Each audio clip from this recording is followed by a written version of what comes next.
Welcome to the show. I'm your host, Connor Knowles, and this is the Nerdic Gods podcast, episode 105.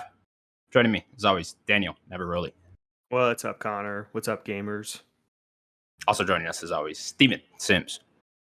Hello, gamers. But who cares about those two? Because today, ladies and gentlemen, joining us is Carlos Rodriguez. That's right. What's up, welcome. everyone? Thank you. Thank you so What's up, much. Carlos? We I always clap feel on like the podcast. Rodriguez is like the coolest possible last name you could have.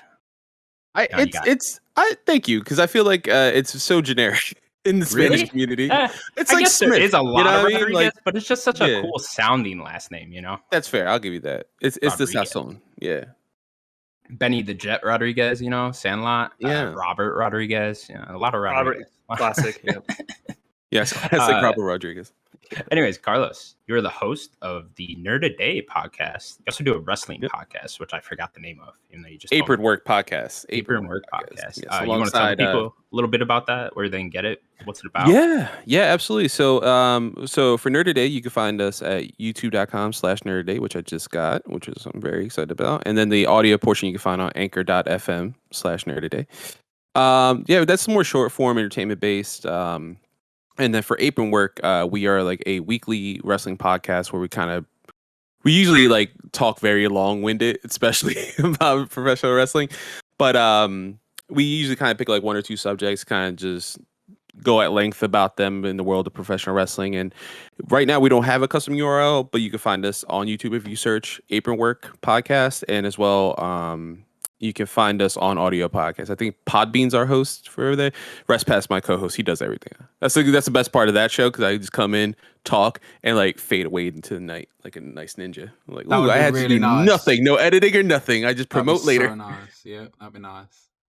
The wrestling really popping off right now, right? Like it's what's going on? There's the Royal Rumble just happened, stuff like that. Yeah, right? the horrible 2022 Royal Rumble that just happened, and then we also have a bunch of companies kind of vying for just more competition now in the world of professional wrestling, with AEW starting in 2019. Yeah, it's Tony Khan, who is the son of Shah Khan, who I believe owns a football team in England. Am I right? Fulham.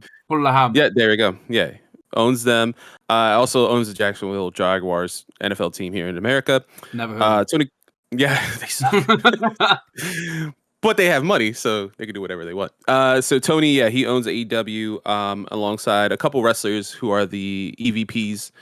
And yeah, they kind of were like doing their thing in Japan and independently in America. And they were like, we can do this on a big scale. We just need someone with money. And Tony Khan's a wrestling weeb like me, but just with a shitload of money. So he was like, yeah, I'll fund you guys. But yeah, they've been killing it. CM Punk just made his return recently over the summer after like 7 years away of wrestling, and getting fired from WWE on his wedding day. And then we have a bunch of people who have been misused in that company doing well in this company. So it's really nice. So there's like plenty of places you can go in professional wrestling to find content now. I think that's something we always promote. Like WWE is very like McDonald's fast food. Like they're just gonna give you what they're gonna give you, and you're gonna like it. Or if you don't like it, you can go somewhere else and find something that's more niche. Oh no. Mhm. But you always want that just for McDonald's. we've not spoke really. I'm a massive wrestling fan. Like I have, Nice. I have toy belts above me right now. Like I've been watching wrestling for 20 years. Like and it's great to see what other companies are doing. Like normally especially with the network, with the WWE network now, I kind of just watch what I want. Like I'll watch the pay-per-view, but if I'm not into that one match, I'll just skip it, not bothered, because I'm just paying £10. Yep. I'm not paying £20 like I used to as a child. But the AEW events I will buy, and I will watch from beginning to end and be thoroughly entertained. Like, yeah, I absolutely love it. I usually split it with I used to do an old wrestling podcast called Entrance Ramp, and I usually split it with the other two guys there. We stopped doing that show, but we still hang out, and we all happen to work at the same place for our day jobs anyway. So we always see each other anyway. But yeah, I always just split those pay-per-views. We have like a wing night, some beers, just hanging out with them. It's always nice. And yeah, AEW just has been killing it recently.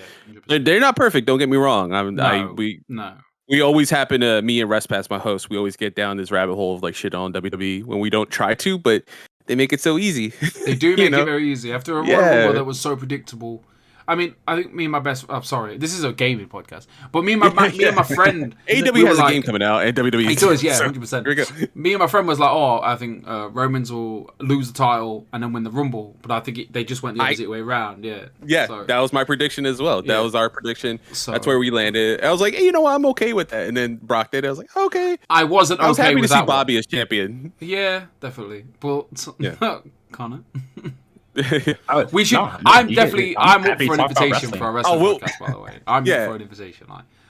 I gotta say, I'm happy to see CM Punk land back on his feet. I was at his UFC fight a couple years back, and sorry about that. Yeah, sorry about that.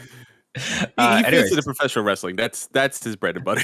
He always seemed like such a cool guy too, and I was just like, why is he over here? Yeah, I like that he has his mental capacity now to be like, I could do wrestling again. I'm not depressed about it anymore and down in the dumps about it. I'm like, good, you got your mental health back. Anyways, guys, it has been another busy week in the world of video games. We got a Nintendo Direct this week. The Nintendo Direct took place yesterday, Wednesday the 9th. It's about, 40 minutes long, Daniel? 40 minutes long. I think so, yeah. Yeah, right around there. And we're going to go through the whole thing here. Recap everything. Starting off, Fire Emblem's Warriors is back.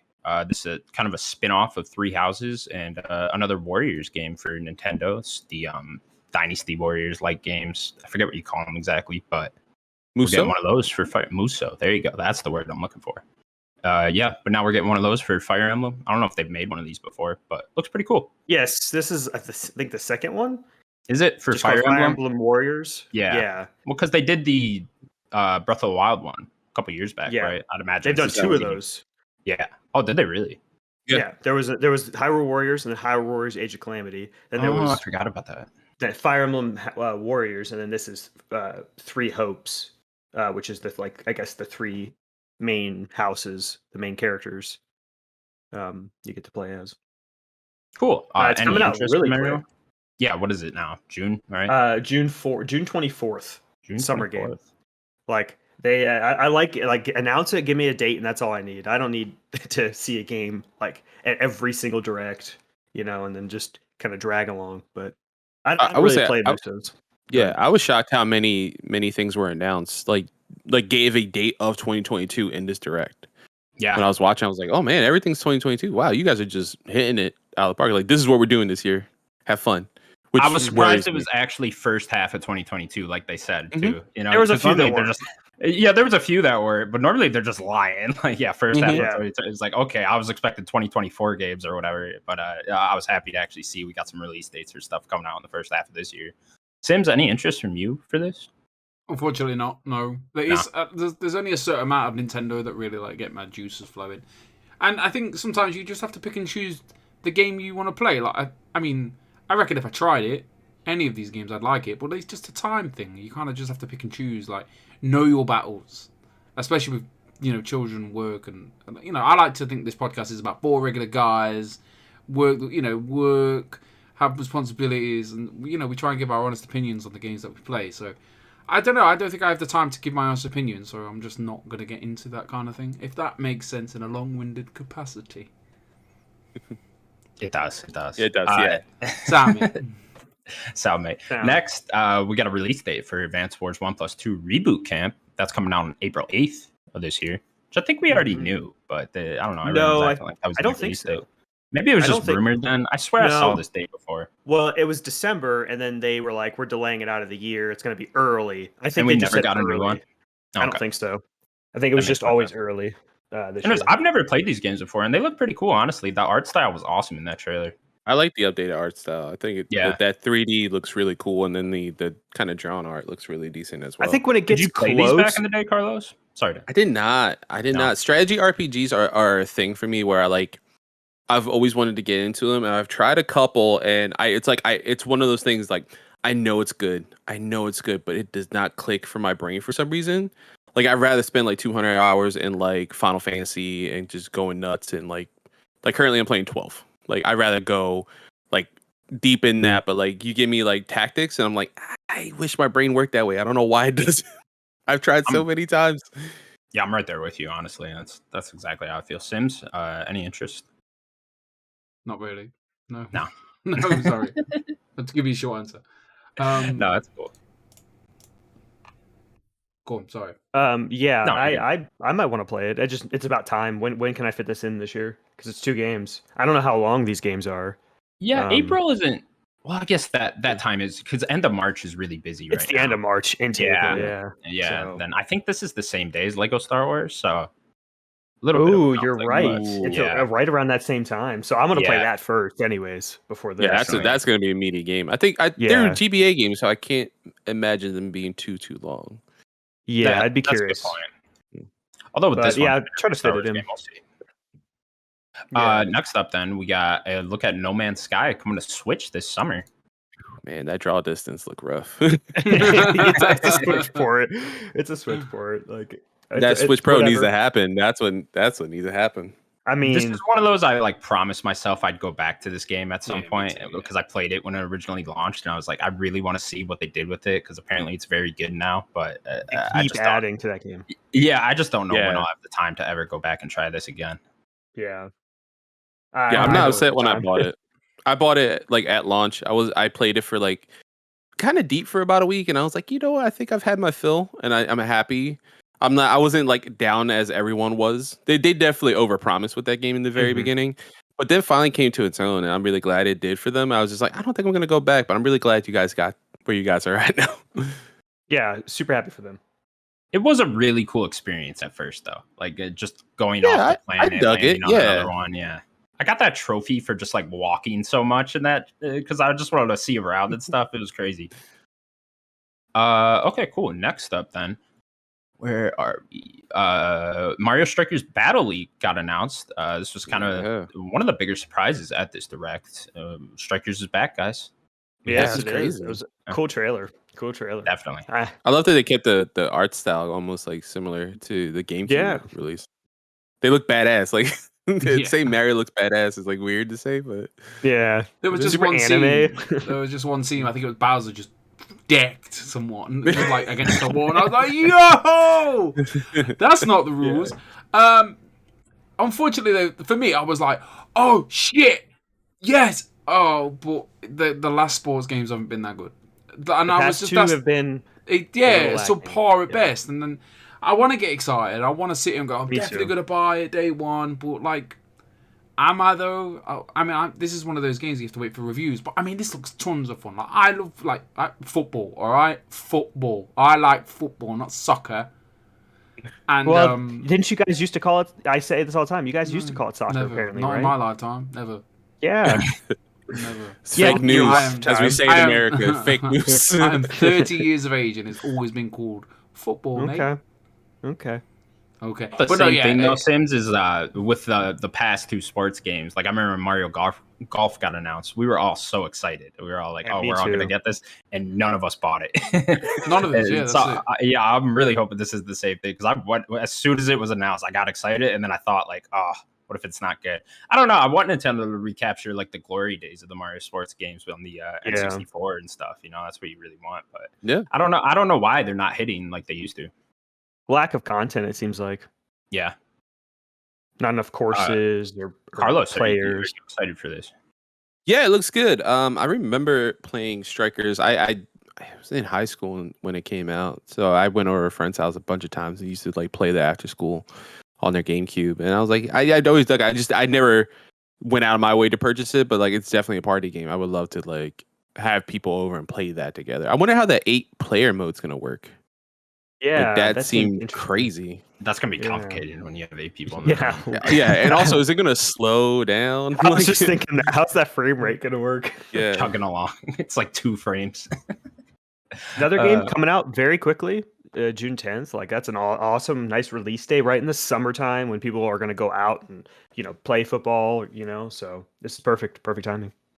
I think they're on like a 2-year schedule now with the Mario sports games because I think it's been every 2 years we got one. Well, no, we got golf last year. In that exact. Oh, was that last year? Yeah, it was the year before. It does feel longer, but I think it was. Yeah, it was last year. 2020 been a hell of a year. 2021 even. Yeah, it's taking a lot from us. I don't even know what day it is. All right, next up. We got another trailer for Splatoon 3, which has got a release window this summer. They showed off a little bit of the co-op mode. going on there. Yeah, it's like I guess the new iteration of the salmon run thing. I talked to a few people that are big Splatoon fans, and they were like, it was kind of meh on this because it just seemed like just more of the same in terms of salmon run.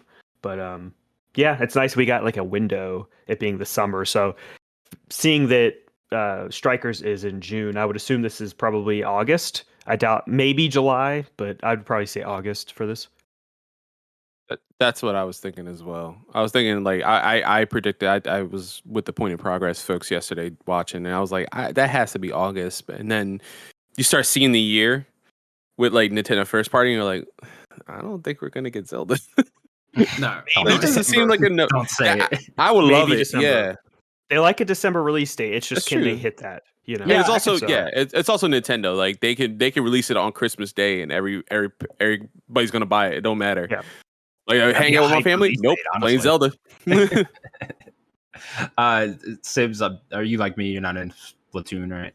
I'm not into the Splatoon thing, but the elephant in the room is the date that isn't there, like summer. That doesn't. If they can't give you a date for Splatoon, they can't give you a date for Zelda. That's why I'm thinking. I'm not trying to be Mr. Negative. Mm-hmm. I want, obviously I want everything to succeed, but you can't give me a date for Splatoon. What in? I know it's a different team, but like what in hell's chance have you got to give me Zelda? Zelda's not coming out till next year, guys. All right, I mean, we had the announcement for Zelda first. That'd be my argument. You are the most like chilled out negative person, like as in like to a I'm level just of me. like you're very like I'm not getting my hopes up for anything. But this year, you're like a dog with a damn bone. It's not coming out this year. Forget your December. Forget your Christmas Day. It's not happening ever. I'm just telling you that December would be the only date now that we would get for this year. That's it. The Splatoon trailer just disappointed me because at first I thought it was Bayonetta with that helicopter flying. Yeah. Bayonetta. I was like, here it is, and nope. Go ahead. I was with Emmett Watkins Jr. I don't know if you guys saw. He put a tweet out saying if Bayonetta gets a release date, he's gonna stream Bayonetta 1 and 2 dressed up as Bayonetta. And the whole time, me and Mario Rivera just like staring at him, like it's gonna happen. It's gonna happen. When it started with the helicopter and they were in it, I'm like, are we getting Splatoon Metal Gear? That's what I was thinking. Oh, yeah. What a crossover. Yeah, it looked dark. That's how Nintendo announces they bought Konami. Oh. Would not be mad. Would not be. Someone needs to buy it. Yeah. Someone needs to, at this point. That's the one I was like, someone needs to just get these IPs. Here's a little, I'm going to throw it out here. We're going to get Silent Hill reboot, but it is a spiritual sequel to Luigi's Mansion where you play as Luigi with the vacuum in the Silent Hill world, right? Oh, God. Imagine Pyramid. Yeah, Luigi's running from him. Like, oh my God. Luigi just gets his head cut off. He died in the Castlevania Smash reveal. It's true. Yeah, sliced him, and like his ghost went out. Nintendo has been brutal. Remember when Sephiroth stabbed Mario? Yeah. Oh, Mario. That was crazy, man. Nintendo going to the Zelda thing. I just quickly looked at like the date, right? And I'm with you, Sims. I think it's going to come out next year. I think I'm going to say February 21st. That is a Tuesday, which they typically release on Fridays. It's February 21st, 1986 is when Zelda released in Japan. Ooh. Also happens to be my birthday. Like I was born in 87. So it was like in my head, I was like, me and Zelda, 21st, we're birthday buddies. Oh, you share a birthday with my daughter. Oh, congratulations. Nice. Yeah. Thank you so much. It's a great day. Big day for you. Yeah. I gotta get him a gift and my daughter a gift. Fucking great. Yeah, I've expected it. I'll just tweet it. No. But yeah, I was looking at it, I was like, wait, that's a Tuesday. I know they typically release on Fridays, but I was like, they could do it as like an anniversary. You'd be like, hey, it's not the 20th or 25th or whatever, but it's the 27th anniversary. Here you go. You get a Zelda game. I mean, I think it's safe to say probably December to March is probably where that game's going to land. That's I think that's pretty safe. Fingers crossed. April 1st, Breath of the Wild 2. I mean, Sims, they've been working on this game for a long time. They've been working on this game for a very long time. They did the DLC, but like they've been working on this game since the first one came out, and it took them forever from that game. So, like they've been working on this game for a long time. I just feel like we should have seen it I mean, they didn't say they didn't say there's going to be no Breath of the Wild 2, and they normally would do that as well. And for us not to see it last night was a bit of a downer, I think personally. Like, I wasn't expecting. We might see it at their E3. Yeah, 100%. Yeah, the big boy. E3 blowout. Yeah, but I don't know. It's a bit disappointing. It's just there's so many question marks and not enough answers. Like, I suppose that's the game we play, boys. It's the game we play. Go ahead, Connor. The first 2 Front Mission games are getting remade, and the first one got a release window for this summer, and the second one just said future. I think. Yeah, at some point in the future, whatever that means. Who knows? This game looked cool. Never played them, but like I love mechs, and it looked like a tactical game. I don't know. It seemed pretty cool to me. That was one of the ones I tried as a young boy on PlayStation 1. I was like, I this looks cool. I like mechs. Like, I like Gundam and stuff, and I like RPGs. So maybe I was like, it didn't click. And I'm like, well, I'm not upset that I spent the $60, but I could have bought Spider-Man 2 on PS1. Do we know how much this is going to cost for 1 and 2? Have they said? I'd imagine cheap. Anything, right? Yeah. You would think it didn't look like it was like a huge, like, big HD remake type thing. Kind of just looked like more of a remaster, and they're just porting it over to the Switch. Sure. Yeah. I bet you it's like maybe $20, right? Maybe, possibly. Yeah, 20 for one. Yeah, maybe 40 for the package. Like yeah, I can see that. Next up, then, Disney announced a kart racer called Disney Speedstorm, coming out sometime this summer. I'm a big fan of kart racers. This one looked bad. Me too. Well, it didn't show great, and then when they said in the trailer, and I was like, I don't want to be slow in a kart racer. It looked very, I don't know, just like a huge downgrade from other kart racers. Yeah, the graphics seem very. I was talking to Emmett about it when we were doing that. It seemed like they were showing us footage from like another console. You know? Yeah. Like, hey, it's going to be on Switch. It's free to play. We're showing you PS5 footage. Probably going to be everywhere. Oh, was it free to play? That's what I was going to say. Afterwards, yeah, it is. And I was going to say I was excited, and then like I kind of started seeing some gameplay, and I was like, and then they said free to play. I was like, you know what? Did they say this is coming to other consoles? Because I would like to see it running on like PC or PS5 or Series X or something. Same, I would like to see that as well. I think we assume, but I don't think that they said like Switch exclusive or anything. Specifically say, this is Disney. They're going to want that to be everywhere. We're getting like a good amount of kart racers recently, and I just want like another good one, you know? Yeah. I mean, let's get Xbox to do what are we gonna call it? We're gonna call it like X Racer, right? And it's gonna be Crash, and all of their characters are all just gonna be you're gonna make Beanox is gonna make it, and they're just gonna be a kart racer. Oh, with every they have great experience with that too. Exactly. Yeah, I'll be down. Beanox doing anything other than Call of Duty, I'd be down. Yes, definitely. Yeah. I just want to be Master Chief and a Warthog in a kart racer. That's oh my god! And do like double dash mechanics, right? Someone in the back. Oh, dude, in the turret. You got Crash on the turret. Sick. Yeah. No, I want Tony Hawk in the turret. Oh, that would be so cool. And then imagine like Banjo and Kazooie on that like weird cart from Milton Bolts. Just weird cart you make. He doesn't have a cart too. He's just running them. Like, damn, she's fast. Okay, next up, Chrono Cross is alive, guys, and we're getting a sort of a remaster coming out on April 7th. Not a full-on remake. Yeah, and this has been rumored for forever now. Yeah, I feel like we've been talking about this for like the past 6 months. I'm beyond hype. Yeah, coming really? Okay, great. Yeah, I love Chrono Cross. Actually, growing up, I didn't buy too many Super Nintendo games when I was like very small. Like my mom and her partner didn't happen they got me some games, but that was like one that kind of missed me. And I knew it was important, and Chrono Cross was coming out. I was like, oh well, this is like a sequel, so I'll buy it and play it. And it kind of is a sequel, kind of is. And Chrono Cross there's a really it's a super crazy story, but it just kind of is a sequel, kind of is. Chrono Cross when I was I played it. I got all 40 characters, but I got all the endings. Like I put so much time into that game, and to see the remaster, like similar to like Final Fantasy VIII.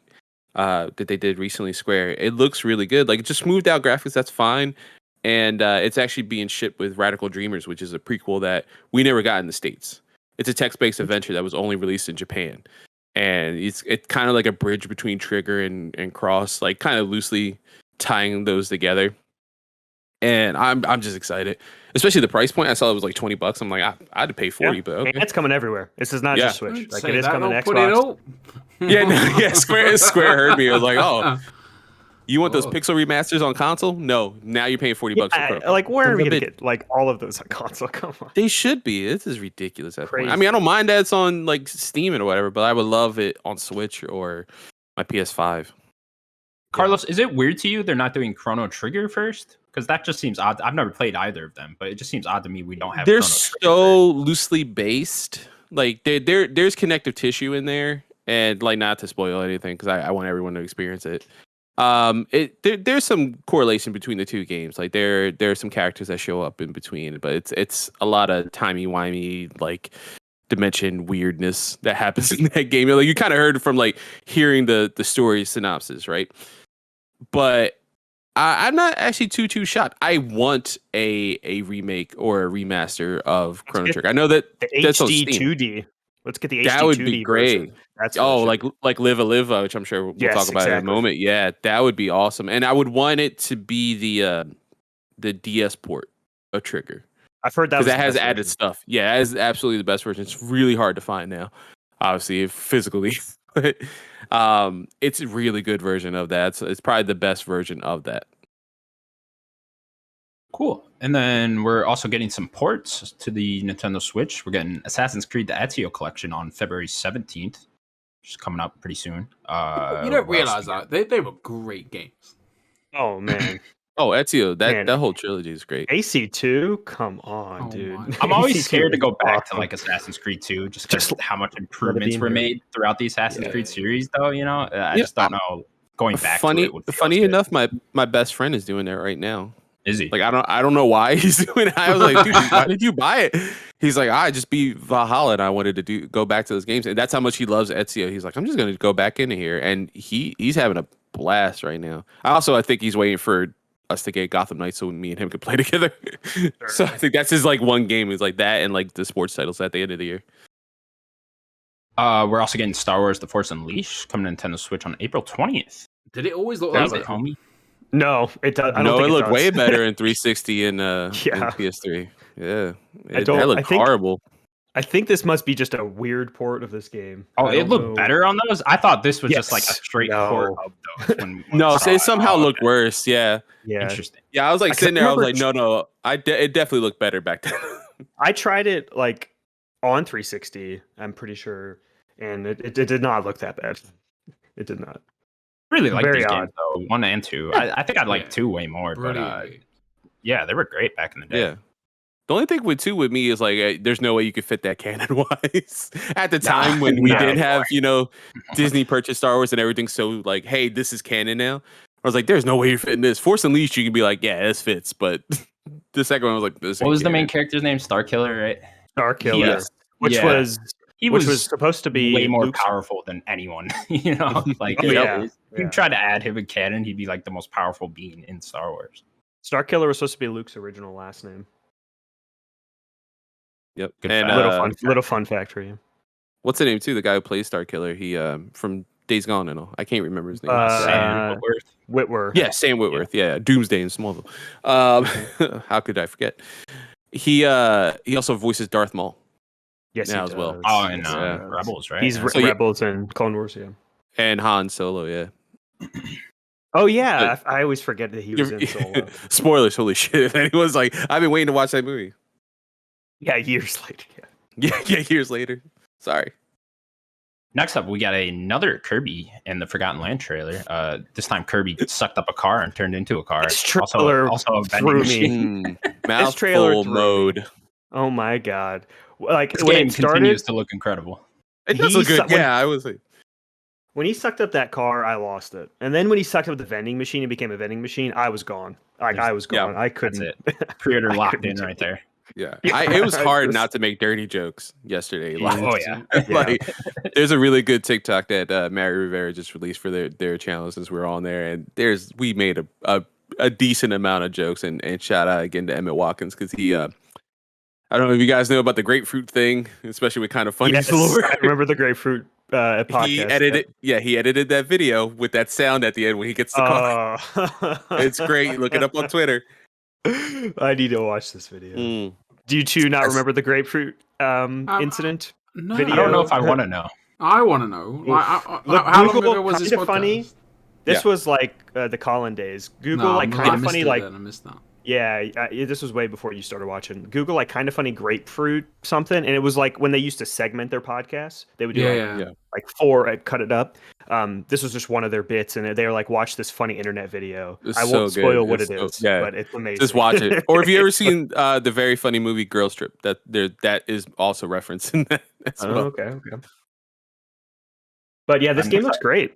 Yeah, this game it really does. I'm super excited. Like I have never really been a big Kirby fan. I've known like I've had friends that really like Kirby, but this just looks like Odyssey, and like I love Odyssey so much. It was probably my favorite game of 2017, so I'm very excited for this game. Yeah, I'm really hoping this can hold me over until we eventually get a new 3D Mario. Because man, do I want that so badly! And this just looks awesome, man. Kirby should have always been a 3D platformer. Yeah, I'm always shocked that it hasn't been. Yeah, I'm always shocked that there hasn't been more of that within Nintendo's history. As well, the other weird thing, not weird in a bad way, but I like that Nintendo is like, what would be the word for it? I guess I was like trying to make it like made everything Odyssey almost, right? Like Arceus, and like there's a Breath of the Wild treatment to that as well. Like all of them have like a similar kind of vibe in the Switch era, right? Like a little more open, a little more like different than you would expect the classic like IPs to go. I like that Nintendo's kind of branched out with them. Just make more 3D platformers, right? Yeah, that's all I want. Yeah. Sims, is this game? You were never interested in this, right? I was never interested in, but like, I mean, But that car got you. Kirby's got game, and she. You know what I'm saying, girl? Is that how it works? She is now. Let me tell you. Oh my god! I have no you pay idea. the right price. It doesn't matter. It doesn't matter. You're right. Mr. Kirby, let me tell you. I'm a bad person. It looks different from any other Kirby game I've ever seen. Like, it does look great. Like, to be fair, like for anyone that's excited for this, but it's just not for me. Like, but Kirby, go Kirby. Mouthful mode, man. Love it. Mouthful mode. We also got some collections coming to Switch now. The Kingdom Hearts collection coming out very soon. I think the 17th as well. Never. That's only coming to cloud. Yeah. You never heard of Kingdom Hearts, really? No. Sims, allow me to tell you the entire Please tell story. me the entire It's story. about 6 hours, so get ready. Let's start from the beginning. Yeah, there we go. In the beginning, darkness. No. Oh no, we're doing this. Then we also got really smart. we also got the Portal Companion Collection coming out sometime this year, which I was very upset at because I just replayed Portal 1 and 2. And then they announced it. Bought it and again? I'm just like, no, honestly, Okay. I probably still would have just played it on the Series X because I think it has a frame rate boost there and stuff like that. Yeah. So, which I imagine the Switch doesn't have any of that. But still, it was just like, I would have bought this on Switch probably. I wonder if they're doing motion controls. That'd be Not cool. that I would want it, but like, Yeah. it maybe might be cool. Like, It's maybe funny Valve 'cause is like, yeah, let's do it. me and Daniel were talking about it last week. Like, we wanted to see Portal get ported to VR instead of Switch. 'Cause, Yeah, like, right. A VR Portal would be really cool. But Switch is awesome. I gotta imagine this is gonna come to the Steam Deck as well. You know, I wonder if they were like Oh, the making that collection? version of this, yeah. And then they were just like, hey, we could make this work on Switch as well. We might as well go over there and sell 1 million copies. Sure, I can see that. Yeah. This was a nice reminder to play this game. Yeah, I love that there's a Yeah. whole new generation that's just gonna, because like there's so many people who have Switch who probably have never owned a console beforehand or like a PC or anything. Like they're about to learn like 2 of the best like puzzle games ever. They're the Definitely. greatest video games ever. Surprised they got Portal 2 running on Switch, if I'm being honest. That came there's a lot going on there. Yeah, There's a lot and it going on. actually looked good. Yeah, definitely. Okay, next up then, we got Live A Live is finally coming out in North America on July 22nd. Carlos, you seemed interested in this game. Yeah, I saw it and I immediately thought it was Chrono Trigger as well, by the way, or something. I was like, oh my god, we're getting both. And I heard it and like I heard the title and I was like, I feel like I know of this. Like just being like a big JRPG fan, like I was like, I feel like I've heard of this game before. And it wasn't until I read Per Schneider from IGN has a great Twitter thread to like kind of introduce people like what the short history lesson of what Live a Live is. And they're like segmented games. They're basically each one is like a brand new game and like it iterates so well. I think he said the section that showed like Stone Age time, that is basically all like there's no language, right? In caveman time. So everything's emoji based almost. Like the text like back and forth between characters and stuff is all like that. That's how you choose to speak to different characters in the world. And then when you get to modern times, obviously there's like normal text boxes, you're talking normal, there's like a Wild West section. Everything has like different controls as well, like different mechanics to each section of the game. And how he spoke of it, he spoke really like he was very happy that it was coming out. And of course, Jared Petty as well, who's like a huge JRPG guy. And I was like, if you two are excited, I'm excited. It does look good, that 2D HD. That HD 2D thing or whatever that they're doing it over there at Square. They need to keep doing that. Like make a new game with that style as well. Just like make Final Fantasy 17. Let's go back. Let's make that Final Fantasy 17. I would jump at that. At that. Sims, any interest in this one? Reading Per Schneider's stuff, like it sounded very interesting. Like I liked Octopath Traveler. I like Octopath Traveler. So I mean, I like that art style. I definitely have a look. I'll definitely see what happens when it comes out, and then I'll make my decisions there. But it's always nice to see things that we couldn't have, and now we can have. If that makes sense. Yeah, it's nice. Definitely. Next up, Nintendo Switch Sports got announced with a release date of April 29th. We are going to call it Wii Sports 3, and I will hear no other argument. 100%. Yeah. Wii Sports. No, as long as we're all on the same page there. We're not. It's Switch Sports. We are all on the same page. Like, I literally just said Wii Sports multiple times. Yeah. Nintendo, that's the easiest way to say it. I literally messed that up, like talking to my wife after like watching the stuff. I was like, yo, they announced another Wii Sports. She's like, wait, what? I was like, no, sorry, Switch Sports, because that the thing for that one. I would have loved for that. They just called it Wii Sports. They should have done it. Why not? Yeah, it would have been great. It makes sense that it's Switch Sports, but yeah, I see what you mean. Get a little update with the Mii's here. It looks like they looked exactly like Xbox's avatars. I thought, yeah, those are the same thing now. Yeah. It's a little disappointing that they didn't bring like all the games. Like where's boxing? Where's baseball? Yeah. Golf should be there at launch. I wonder how many sports will get added. Over time. Yeah, we got announced as golf, right? Or was there another one? That was the only one that was golf. Okay. Yeah, they might boxing. I hope so. Yeah. Boxing was just fun. Just like beating each other up. Give me an MMA one, and choke some people out. Get the joint. Oh, choking the meat out, just like put the meat to sleep. Roll for a leg lock. Oh, it'd be great. That'd be awesome. I want to lay down, take your left shoe off. I want to see the execs like where they'll do like how to do the moves and stuff in the game. I want to see them do that for the MMA, like doing all the Koizuma is just like, this is how you tap somebody out. yeah. He's tapping. He's not letting go. Hey, damn, this is gonna be an intense board meeting, man. Oh man, this direct is crazy. Do they have HR in Nintendo Japan? They're gonna need it. Yeah, this game looks great. Waiver. Yeah, it'd be interesting to see. Yeah, it does. I love the Wii Sports.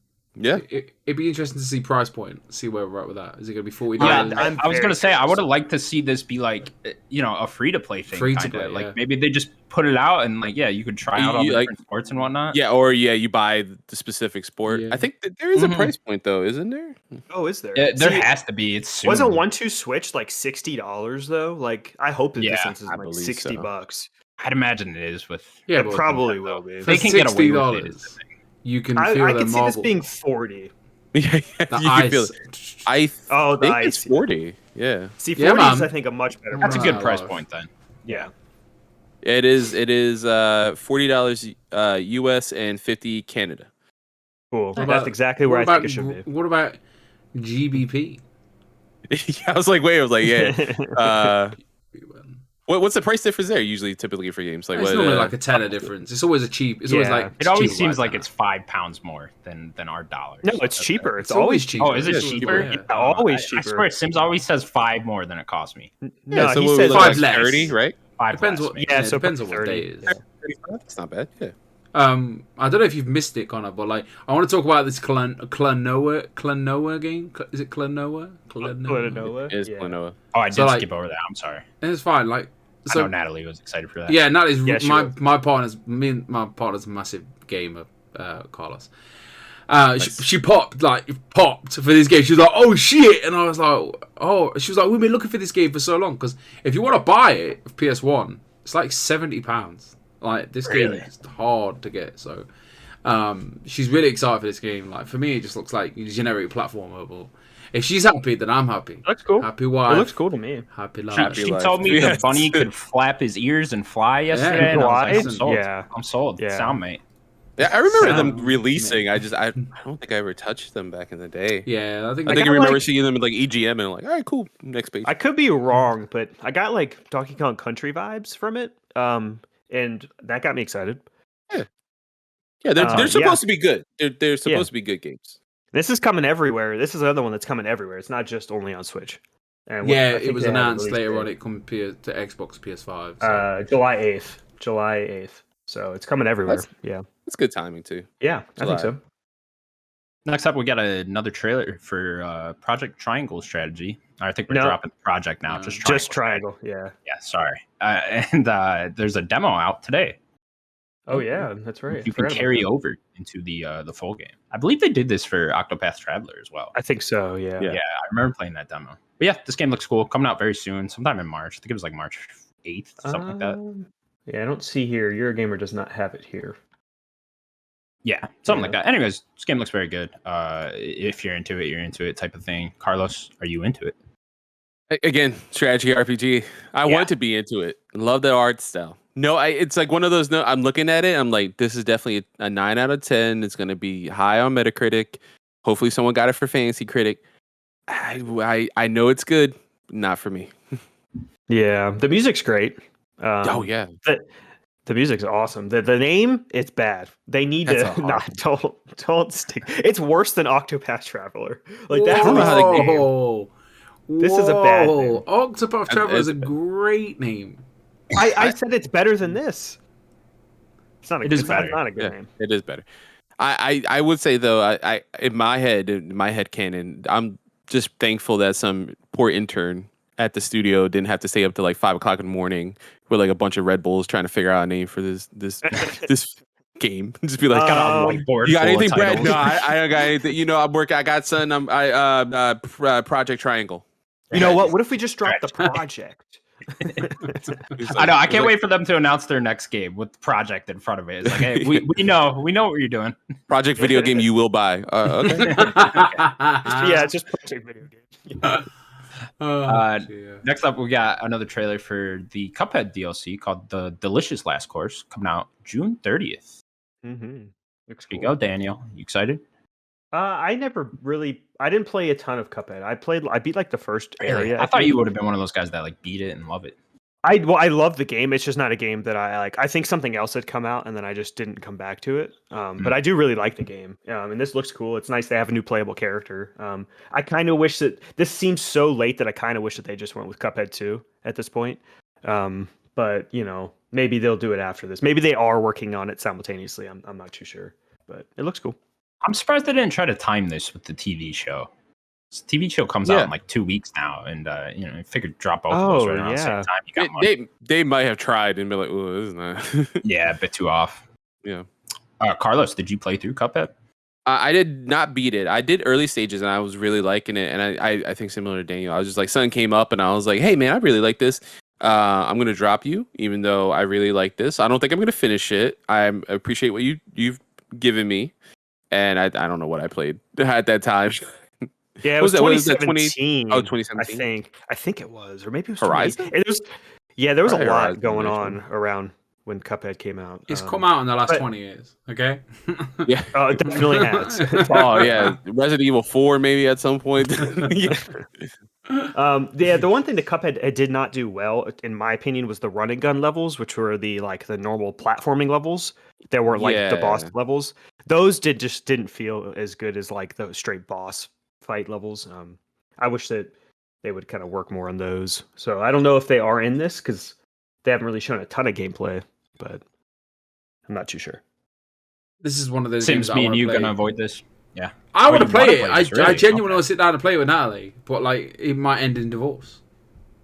It's just one of those games. And don't play it then. This and Portal, I don't know, it's just something that we need to get around to playing. I think you two should play it. Really test your relationship, you know. Yeah, its music and graphics are awesome. You will love that part of it. That art style is unmatched. Unmatched. It's so good. All hand drawn, right? Yeah, all hand animated and drawn. Yeah, crazy. Shout out. Next up, both Earthbound and Earthbound Beginnings are coming to Nintendo Switch, and they're out today or yesterday. Yeah, so they were last night. Play them. Yeah. That's when my wife freaked out. Yeah. Did she? Okay, great. Yeah, she's a huge Earthbound fan. I'm now capitated to play Earthbound. I have to. I mean, I would have anyway. Now it's super easy to get to it, but I have it's like a prison guard watching me at my every step. Oh no, don't do that. What am I supposed to do then? Walking strategy guide. This is the one game you actually remember every little beat of. You forgot somehow a dungeon and I don't know actually how long. That's interesting. Seems like it'd be a really long game. I think it's pretty deep, yeah. Especially those SNES RPGs, yeah. I think that probably Beginnings is probably not that long because it's NES, but Super Nintendo, I mean, those games went deep. That's when RPGs was 60, 70 hours. Sure, go ahead. Oh yeah, and it looks awesome. This is a game I would like to check out. I remember the first time hearing about Earthbound was playing Melee and you playing Ness and then having the I forget the name of the map. With the building where you fight on the building, but that was the first time on it town. Yeah. That was the first time I ever heard of Earthbound. I'm like, what is this game? You know? Yeah, it was one of the times where it sealed my love for my wife because I remember talking. There's one when she was like, "Oh yeah, Zelda's my favorite franchise," and now we have we don't have matching tattoos. It's hard to see on the camera. I have a Skyward Sword, Master Sword and all, and she has a Sheikah symbol. We got it the same day. Nice. That was our gift for each other, I think. But I remember her saying I love Zelda. I was like, I love you. Wait, what? What? Wait a second. Did I say that too soon? Did I say we've only been dating for a while? We met yesterday. Yeah, holy shit. And then seeing her just nerd out on Earthbound, something I've heard of because of Smash Brothers, but didn't know it was that deep. She's like, yeah, here you go. Yeah, this is she had the cartridge and stuff. I was like, oh my gosh! Let's sell that. Let's sell that cartridge, dude. So tragically, we were moving around and we were renovating her childhood home, and we were trying to live there, and it was not working out. A pipe broke, and we were like, we can't live like this. We're living in one room, and her mom was helping us out because it was her house she was giving to us, and we were like, all right, let's find a quick apartment not too far away from where we live, cheap. Live there for a little bit while we work on it. And I think a week after, someone broke in to the house and stole all my comic books that I was building up since I was a kid. So it was valued at $4,000. Not that I was ever going to sell it. I was more just for myself. But $4,000 worth of comic books, all her old video games. So they stole Earthbound. I was like, you don't even know how much this is worth. You don't have an idea. It's not. We were ever going to sell it again. It's I have a shelf back here with collectibles. We probably would have kept it there, but I was like, oh, it was so tragic. She was so upset. That's heartbreaking. Yeah. So she was hyped when I turned on the Switch and I went to the Super Nintendo thing. I was like, hey, do you want to play this later? And she was like, oh, get out. I was like, cool. I just lost the TV and Horizon's coming out next week. That's gonna be fun. Oh no. I was like, you play a handheld mode, and she was like, maybe. If you wanna solve that situation, just 2 TVs in the living room, okay? That's what I'm thinking about. Last year, that's what we did. I was like, listen, this is what's happening. 2 TVs settled side by side. Never had an argument since. There you go. But no, for Earthbound, when I saw the announcement, I was like, it sounds weird to say, but when they did like Mario Strikers and they did Earthbound, I kind of like listen in a weird way to the rest of the world. And I'm like, there's a lot of people freaking out right now, and it makes me really happy. Like, so I was like, I could hear like weirdly hear everybody going. Ah! So yeah, I'd love to play Earthbound, but like time. But I'd love to. Yeah. I'd love to just put it on. I think it's something that because the SNES thing and the NES thing and the now the N64 things, they're so easy to just put on for like 20 minutes and just go. Exactly. I remember this. This is a good time. So I'm definitely gonna try it. And if you like it that much, they have the save states that are like easy to access, really, so you can be like, oh, where did I leave? Oh, right here. It's like it's so much more convenient nowadays to like get in and out of those like older games. I've got like I'm like halfway through Zelda: Link to the Past. I've got I forgot what I put on for the N64 the other day, and so yeah, it's really they're making them more accessible and more easy to access, which is great. So I'm really happy for your wife. Like that's a great story. Like for her to be able to go through it again. So and not pay stupid amount of money for a card. Yeah, exactly. Thank God we already have that.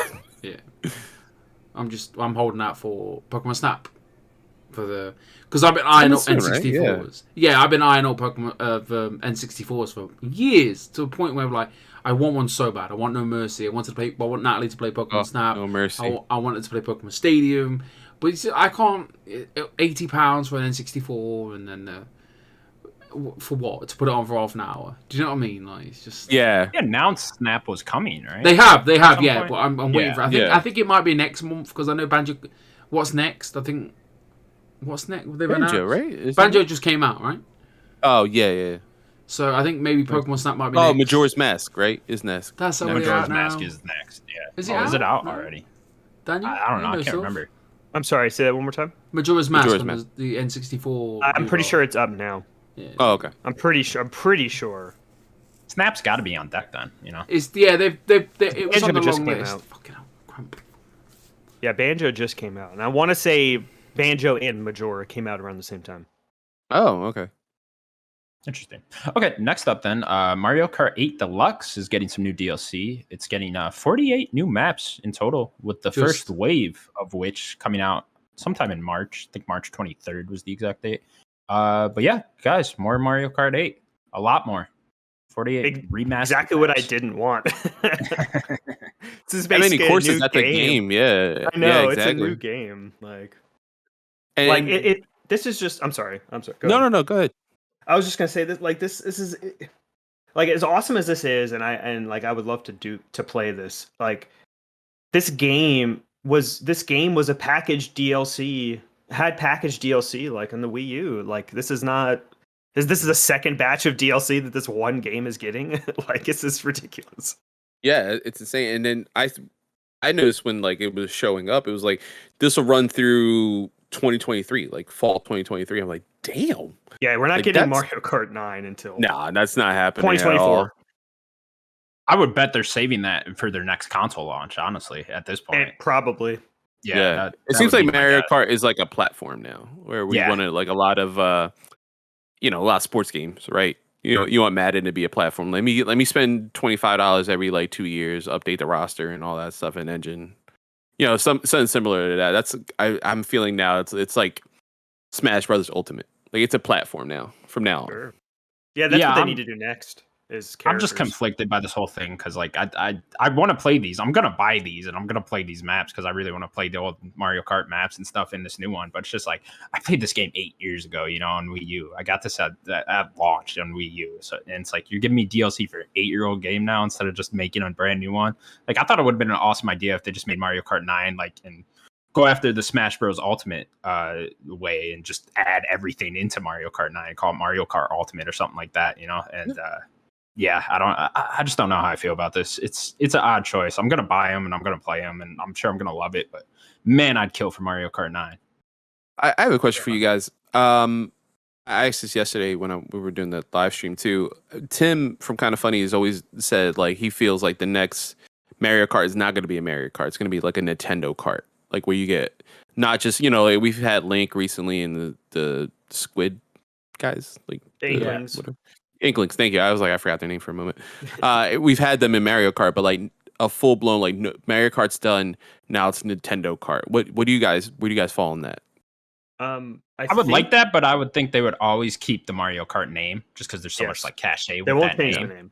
Yeah, but like you could totally do that. Like, why not? You know? Yeah. Just add in every Nintendo character you'd want into the next Mario Kart. That's a really cool idea. I mean, why not really add fun Samus? Right? Yeah. Enter-ship, or something or Kirby. Yeah. You know, like I don't see. Yeah, exactly. He's... Like he can have an ability where he just sucks up other people. While he's driving. But like you could copy Smash Bros and add in like a new character at the direct and be like, hey, here's a new Mario Kart character coming. You know, here's fucking Sora coming to Mario Kart. Like, how excited would people be? You know, Cam Hawkins freaking out again. I definitely think it's possible. Yeah. I think kind of hit the nail on the head though. You just call it Mario Kart Ultimate, and then that's it. The name Ultimate now. You put it next to Smash. You kind of get the same. You can't understand what's going to happen. There's unlimited possibilities. So why not put all the Nintendo gang on there? Why not put a Sawyer in there? Like, it's such a popular platform. Yeah, and then this DLC, like the 6 series DLC, makes more sense in that, right? Yeah, you're paying $25 for something that's like an ultimate version, right? I do really like that you get the DLC with the expansion pack on the Nintendo Switch Online thing. Right. That's a good little perk there, I think. Yeah, I like that it's packed in too. It's beefing up that service more. Definitely. I was sat there thinking, obviously in my own little space, thinking, what a slap in the face. I bet everyone's pissed off about this. But then, like, open up to you open up your Twitter and you watch your reactions and whatnot. Everyone's really pleasantly surprised by it and like I'm pleased with it. And I was kind of thinking, okay, like I was just laughing at it. It was like, oh, typical Nintendo, like, 3 steps back. But everyone's like, yeah, Sam, was it? All right, okay. So yeah, I'm happy for you. They're adding a lot of courses, Yeah, it's a lot. It's a lot. It's a lot of content. Yeah. Like, and it makes sense too with how much Mario Kart has sold. That's the highest selling game on the platform. I get it. It's upsetting. I'm not getting Mario Kart 9 anytime soon. Yeah, that's the only thing. Yeah, definitely. Okay, and then your final thing, Xenoblade Chronicles 3 got officially announced with a September release window. Coming out sometime in September. Sims, Xenoblade, huh? Doing that? Yeah, no, but it's not for me. Again, it's not something I've ever. I've never really been a man of Nintendo. Like Nintendo Switches. I never had the Wii U. I never really used the Wii that much. N64 was my jam. The SNES. Daniel. No, I'm looking at it. Okay, Carlos. It's SNES. SNES. It's SNES. No, it's SNES. My wife says SNES. SNES. Yeah, she'll say SNES, and I was like, why do you say it like that? But no, the Xenoblade things, they just kind of it's too Japanese for me, I think. Like, it's too much. I'm not the manga anime guy. Like, I like Pokemon and I like Yu-Gi-Oh, but that's as far as it'll go for me. Not because I don't want to give anything else a try, but we all have our things that we have to slot in. Like, mine are video games and wrestling and podcasts, and other people have different things. Like, we all have different hobbies and interests. It's a big game, all right? And it wasn't Breath of the Wild. That's the other thing. Yeah. I was like, oh, yeah, it's a huge game. That's the issue with the like RPGs, like especially JRPGs and like Western ones as well. I mean, they're so meaty that it's almost daunting, right? Like I mentioned earlier in the show, like I've been playing Final Fantasy 12 Zodiac Age just because I've been trying to beat it, and then I was normally playing it fine, like taking time here and there because it's just a meaty game. And then it was like 2 weeks ago before like February started, Xbox is like, hey, it's coming off of Game Pass on the 14th. I'm like, oh my God, I have to try to beat it before the 14th. So every night I'm like putting 2 hours in. I'm like, oh my God. I feel like a gun in the back of my head. I was like, I need to get this done before I had to pay for it. So I already paid for it on PlayStation and then my PS4 disc drive didn't work. And I'm like, son of a bitch, digital from now on. That's the way to go, though. If you remember last year, we did like our little prediction thing for E3. This was one of my predictions that was going to be at E3. I guess I was way too early for that. You're getting no points, Daniel. I'm not getting points. You don't get no point. You can't bring up that now. Like, what? Are you getting some points just now? wanted to remind you so bad he was right. To remind you. I just wanted to remind you. I was right, just not time. Just way too late. Episode 600. Cool. Remember when I predicted Silent Hill? It'll be here. If this game reviews well, I might play it. So I don't know. We'll see. Cool. Yeah, I would want to start with the first one if I was gonna try. I don't think they're connected. No, I don't think they're connected. I think I would still. I don't think one is weird. I would still want to start with the first one. You have to stop making excuses. Like, just start with 3. Yeah, stop with 3. I'm pretty sure you could just jump in. I learned my lesson with Witcher. I can't just jump into the third one. Yeah, but that's more connected than this is. This is completely different characters.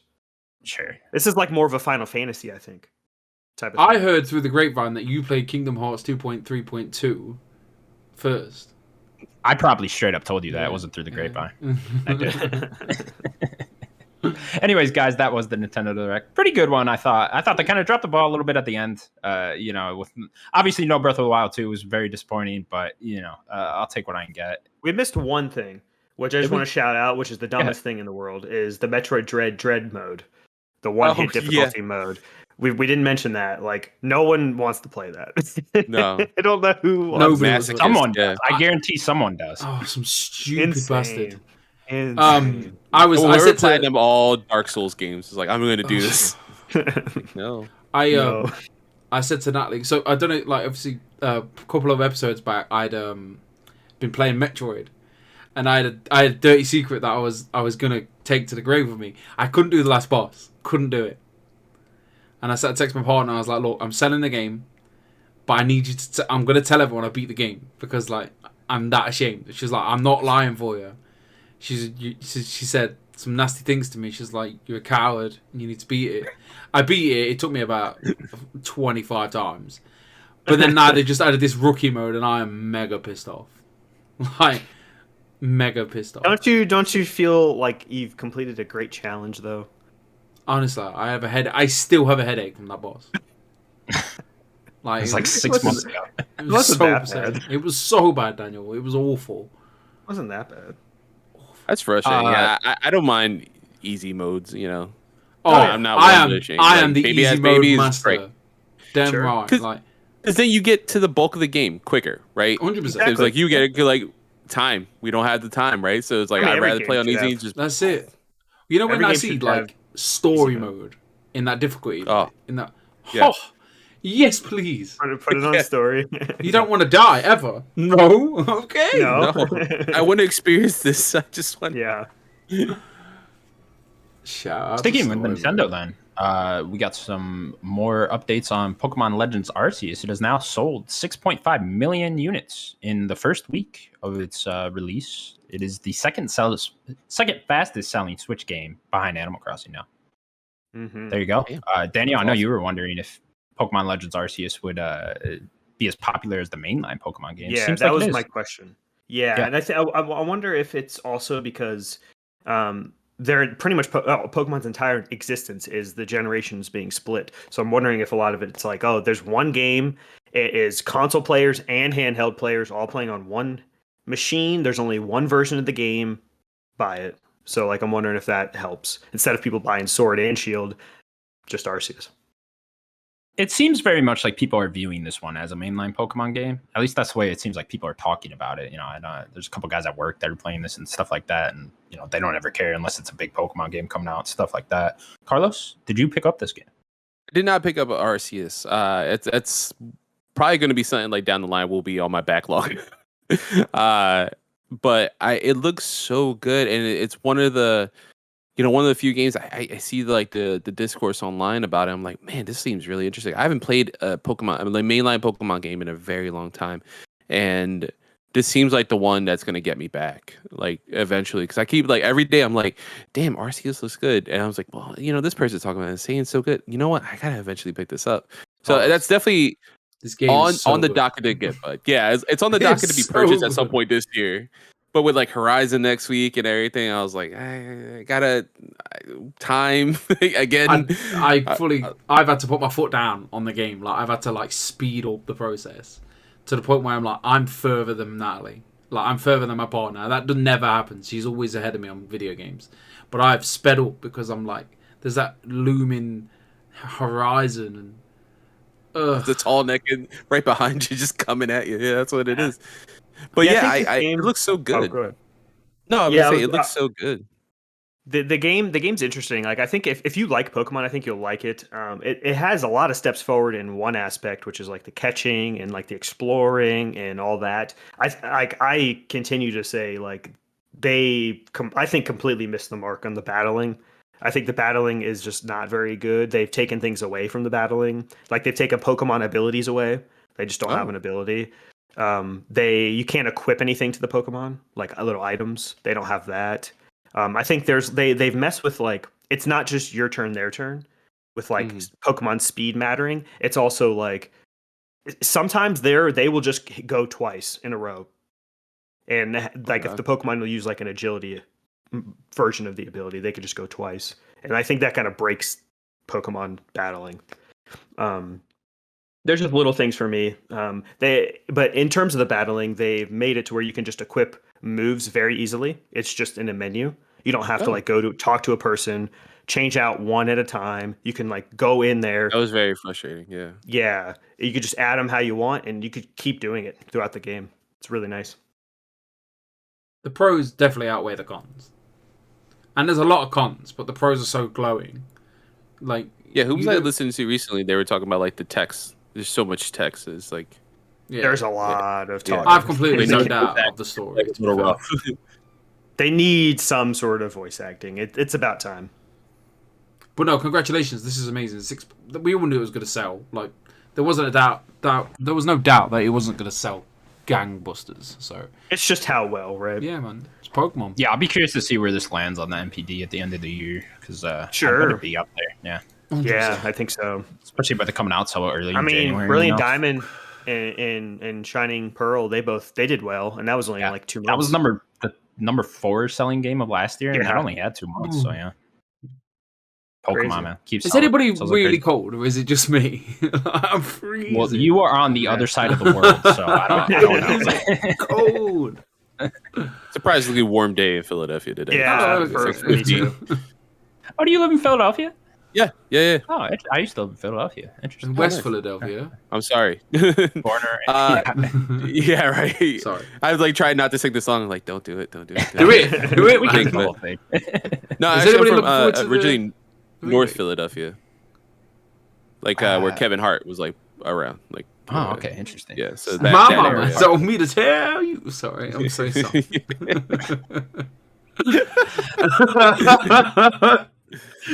Next up, Warcraft is coming to mobile sometime in 2022, and Blizzard will have substantial new content for the game. Sims, you're excited about this? No. Oh, okay. I don't know. It's 20 years. I mean, it's Warcraft.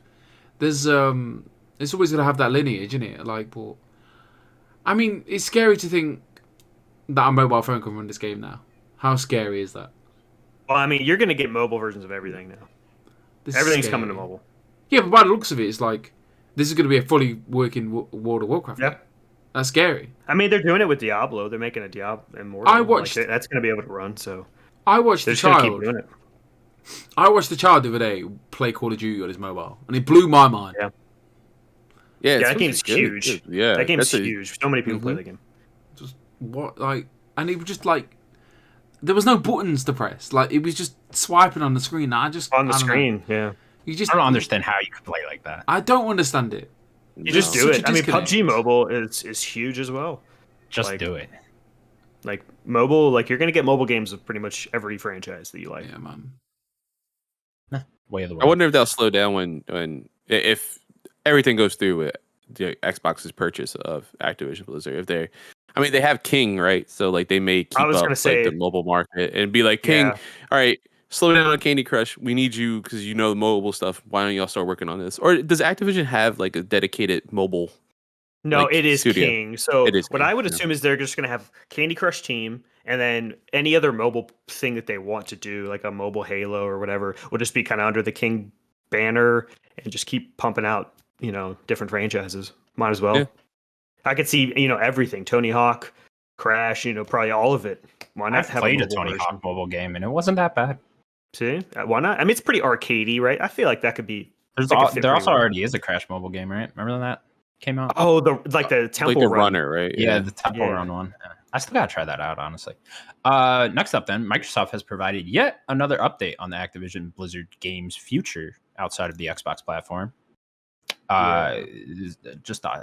This just keeps going. The story that never ends. This story is not going to stop.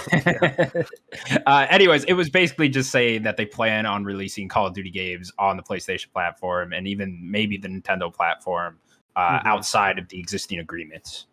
Yes, and he says something along the lines of like maybe other Activision Blizzard games. And like this statement's a little odd because it isn't like Phil Spencer saying this. It was somebody else. I'm pretty sure. The way that I take this is it seems like it's going to be multiplayer focused or co-op maybe focused, not necessarily like everything. Like I still assume Tony Hawk 6 or whatever is going to be exclusive, or like the new Crash or something like that. But if you're doing Overwatch or Call of Duty, that seems like what he's talking about. That's kind of how I take it. Is like multiplayer games go everywhere. Or something that has like an esports, right? Some esports aspect to it. Like you want as many players as you possibly can. Exactly. On those platforms. I was shocked. I mentioned in one of my previous episodes, which you can find on youtube.com/nerd today. I mentioned that I was like, if I was Phil Spencer and I just like had his position you put me in right now, I would just throw Call of Duty. I wouldn't make it annual anymore. It'd be at least every 2 years. We do what Assassin's Creed does now. Every 2 years, so people get breaks and they can work on other stuff, maybe like Beanox. Sure. And I would offer it to any platform. Just anything, because the caveat being like, hey, absolutely, you could play, Vanguard 2 on PlayStation 5, $70. You get a full multiplayer suite with zombies on stuff, or $15 a month, Game Pass Ultimate. You can play it over here, cloud.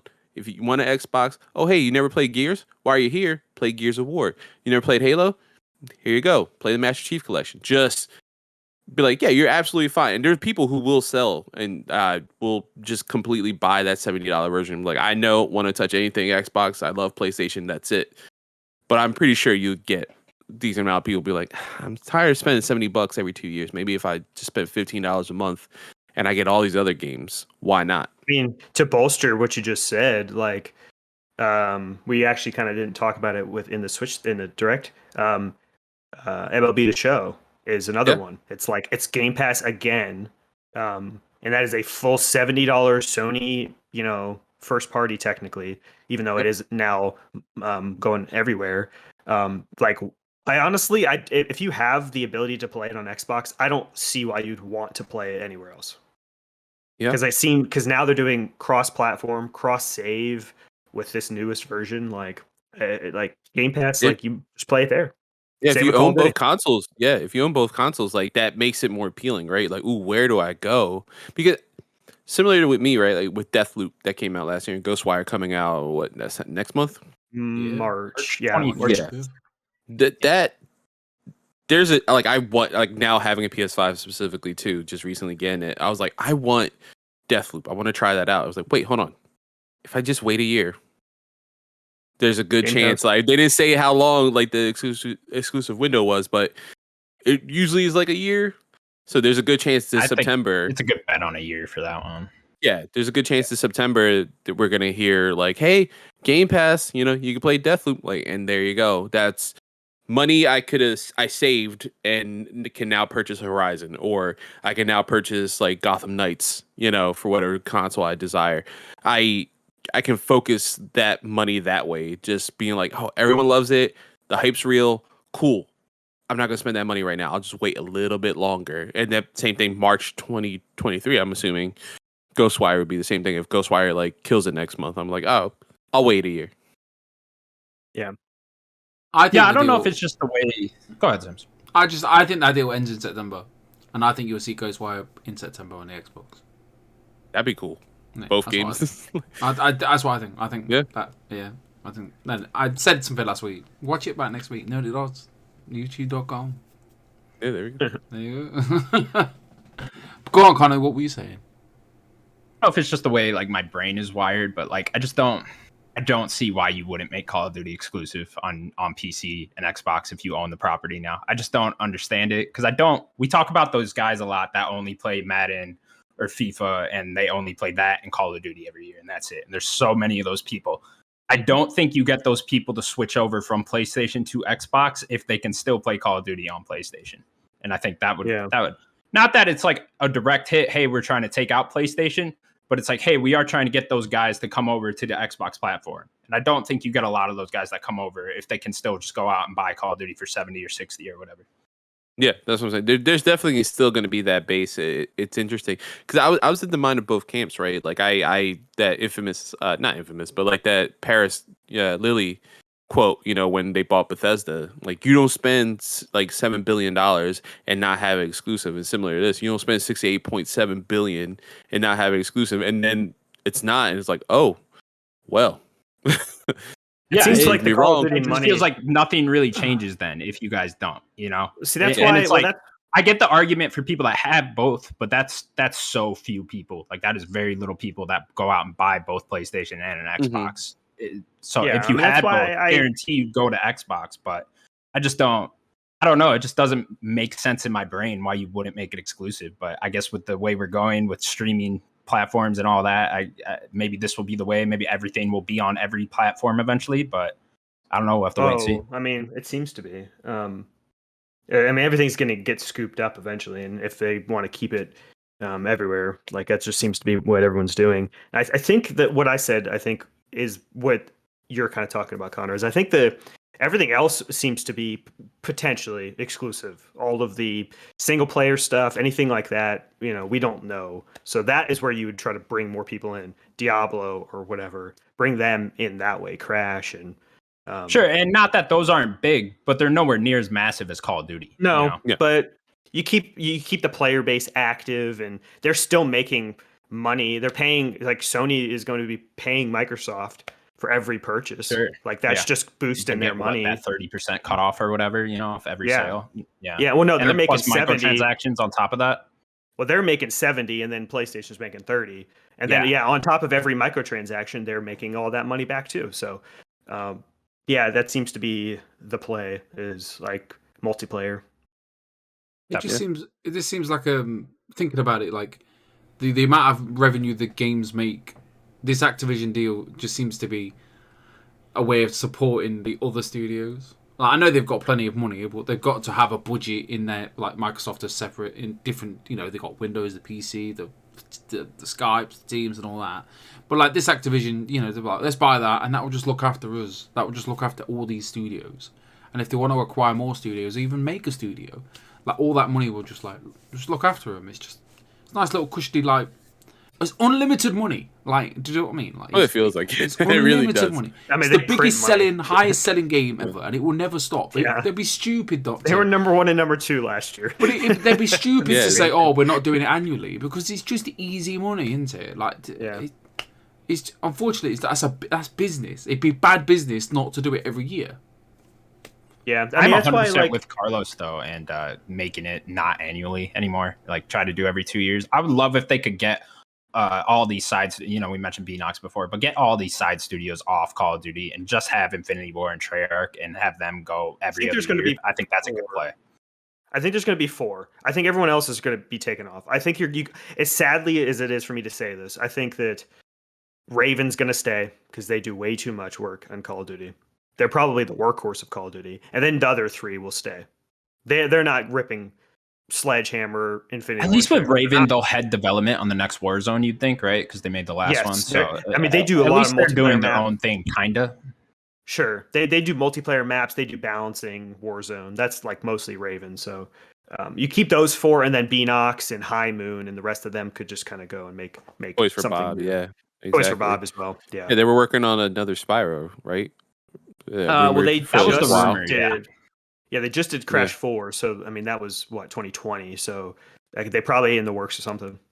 Yeah, and I another thing I was thinking about too when that deal originally went down was why not have Warzone be the yearly thing, right? And make That's a good Warzone idea. fully featured, where it's also has zombies, it also has a traditional deathmatch, capture the flag, all that stuff that you would get normally, and then have that be multi-platform so everyone's satisfied, right? Because that's a big thing for them. But for me, story's king, so I always loved the campaign mode. And it's always hard for me to be like, again, $70. I want to play Vanguard story. Laura Bailey, Belinda Garcia worked on it, Alex Ray Korea. I was like, I want to try this out. But that $70 price point is so hard to get into. Now you just do, or if you want the campaign experience, you can only get that on Xbox. Only on Xbox. Hey, you're more than welcome to join Game Pass, $15 a month. Again, you get all the other benefits here. But if you want to play multiplayer and that's your thing, you can still stay on PS5. You can still stay on PC. It'll stay on PC anyway. But like, you can play on anything at that point. Like, we don't care. Like, multiplayer is for everybody. Campaigns only for us. I think that's perfect. I think that's what they should do. I really do. Warzone is the thing now. Like, a lot of the main multiplayer people have left for the most part. Like, they'll still play multiplayer, but everyone went to Warzone. Like, BRs are just what people play now. So tie it all in together, right? Like, that's, I think, the perfect thing to do. And then make it like Halo Infinite. Yeah, exactly. That makes it still like the existing agreement, like in terms of like the fine printing, like they could still keep that, and then just make Call of Duty. Maybe you could do it every 2 years, right? And then have it a big bombastic campaign, super like high budget, and it's only here. Like, I think that's a perfect idea. Yeah, and then unfortunately, Ravens. Yes. Yeah, it would, right? Like, just having knowing you get like a 15-hour story. You can't get me. Yeah, a lot of years you can't get me to go out and buy because I just want to play the campaign too. You can't get me to go out and spend $60 or $70 to just play the campaign. But with it being on Game Pass, I would play it every year, definitely. Mm-hmm. Yeah, I would dedicate time to that. I would be like eagerly excited to dedicate time. Actually, I'm really excited when this deal eventually goes forward because we're gonna get that whole like Bethesda thing, right? Like, it'll go in June, and then July is gonna be like, "Hey guys, here's 20 Call of Duty titles from throughout the history of Call of Duty.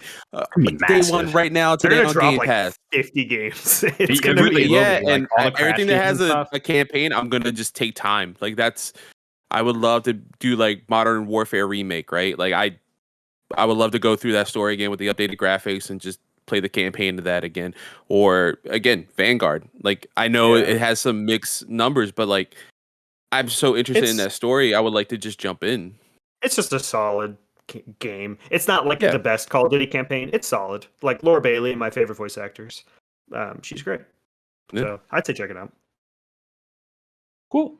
Next up then, Rockstar has confirmed a new entry in the Grand Theft Auto series is in active development. Pointing towards a GTA 6, surely, hopefully. Yeah. Maybe. The spin-off. Next couple years. Years.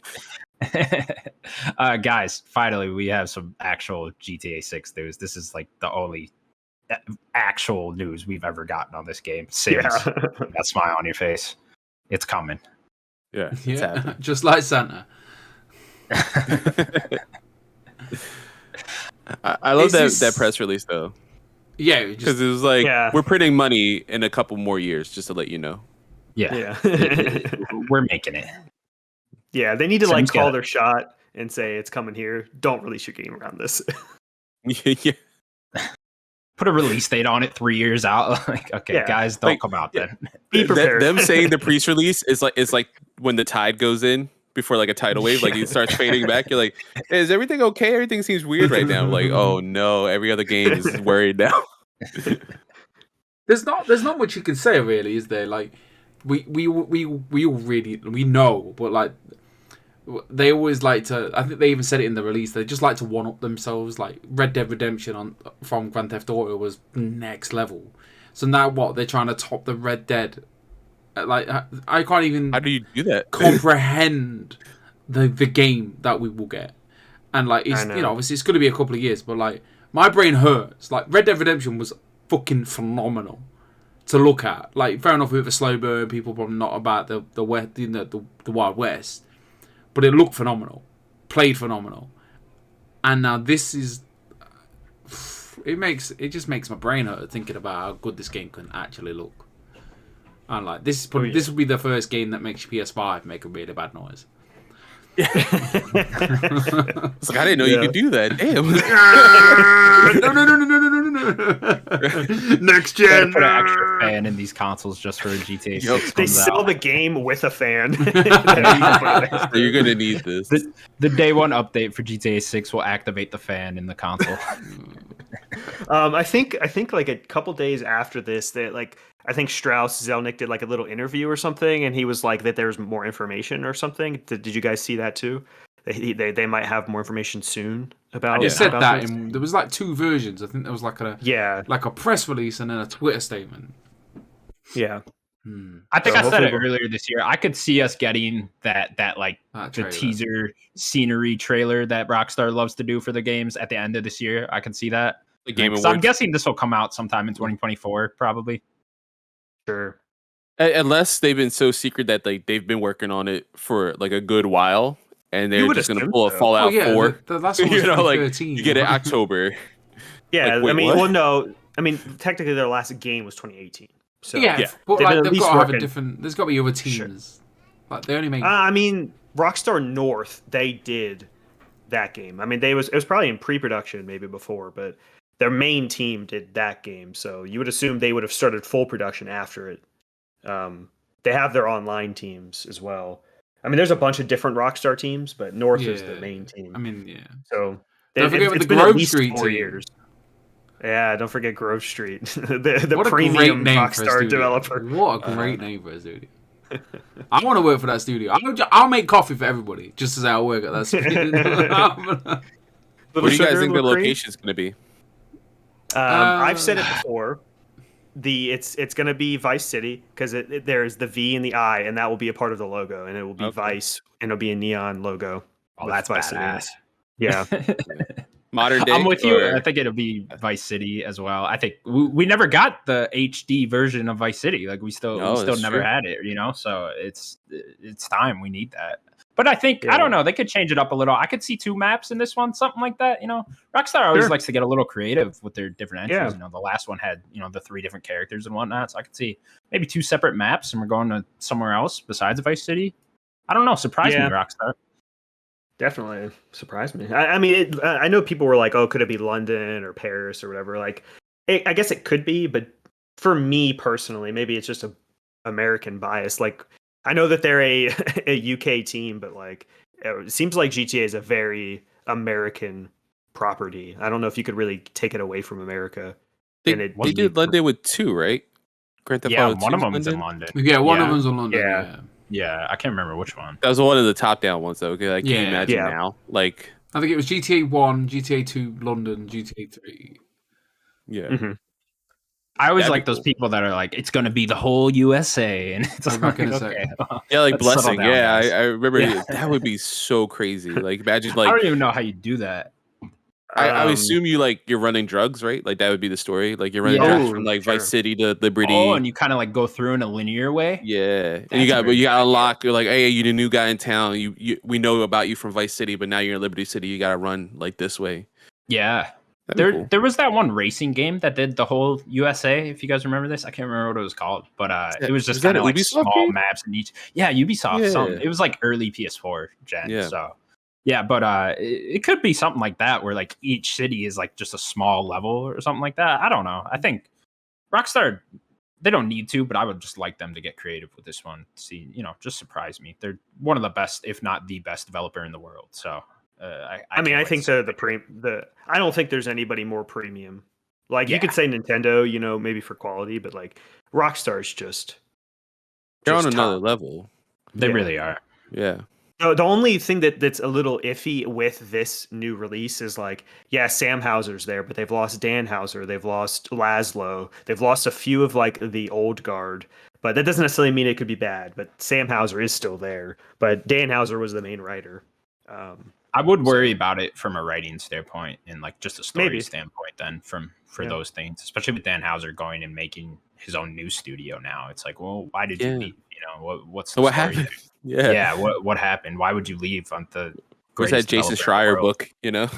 Yeah. Yeah, where's that interview, Jason? Tell me.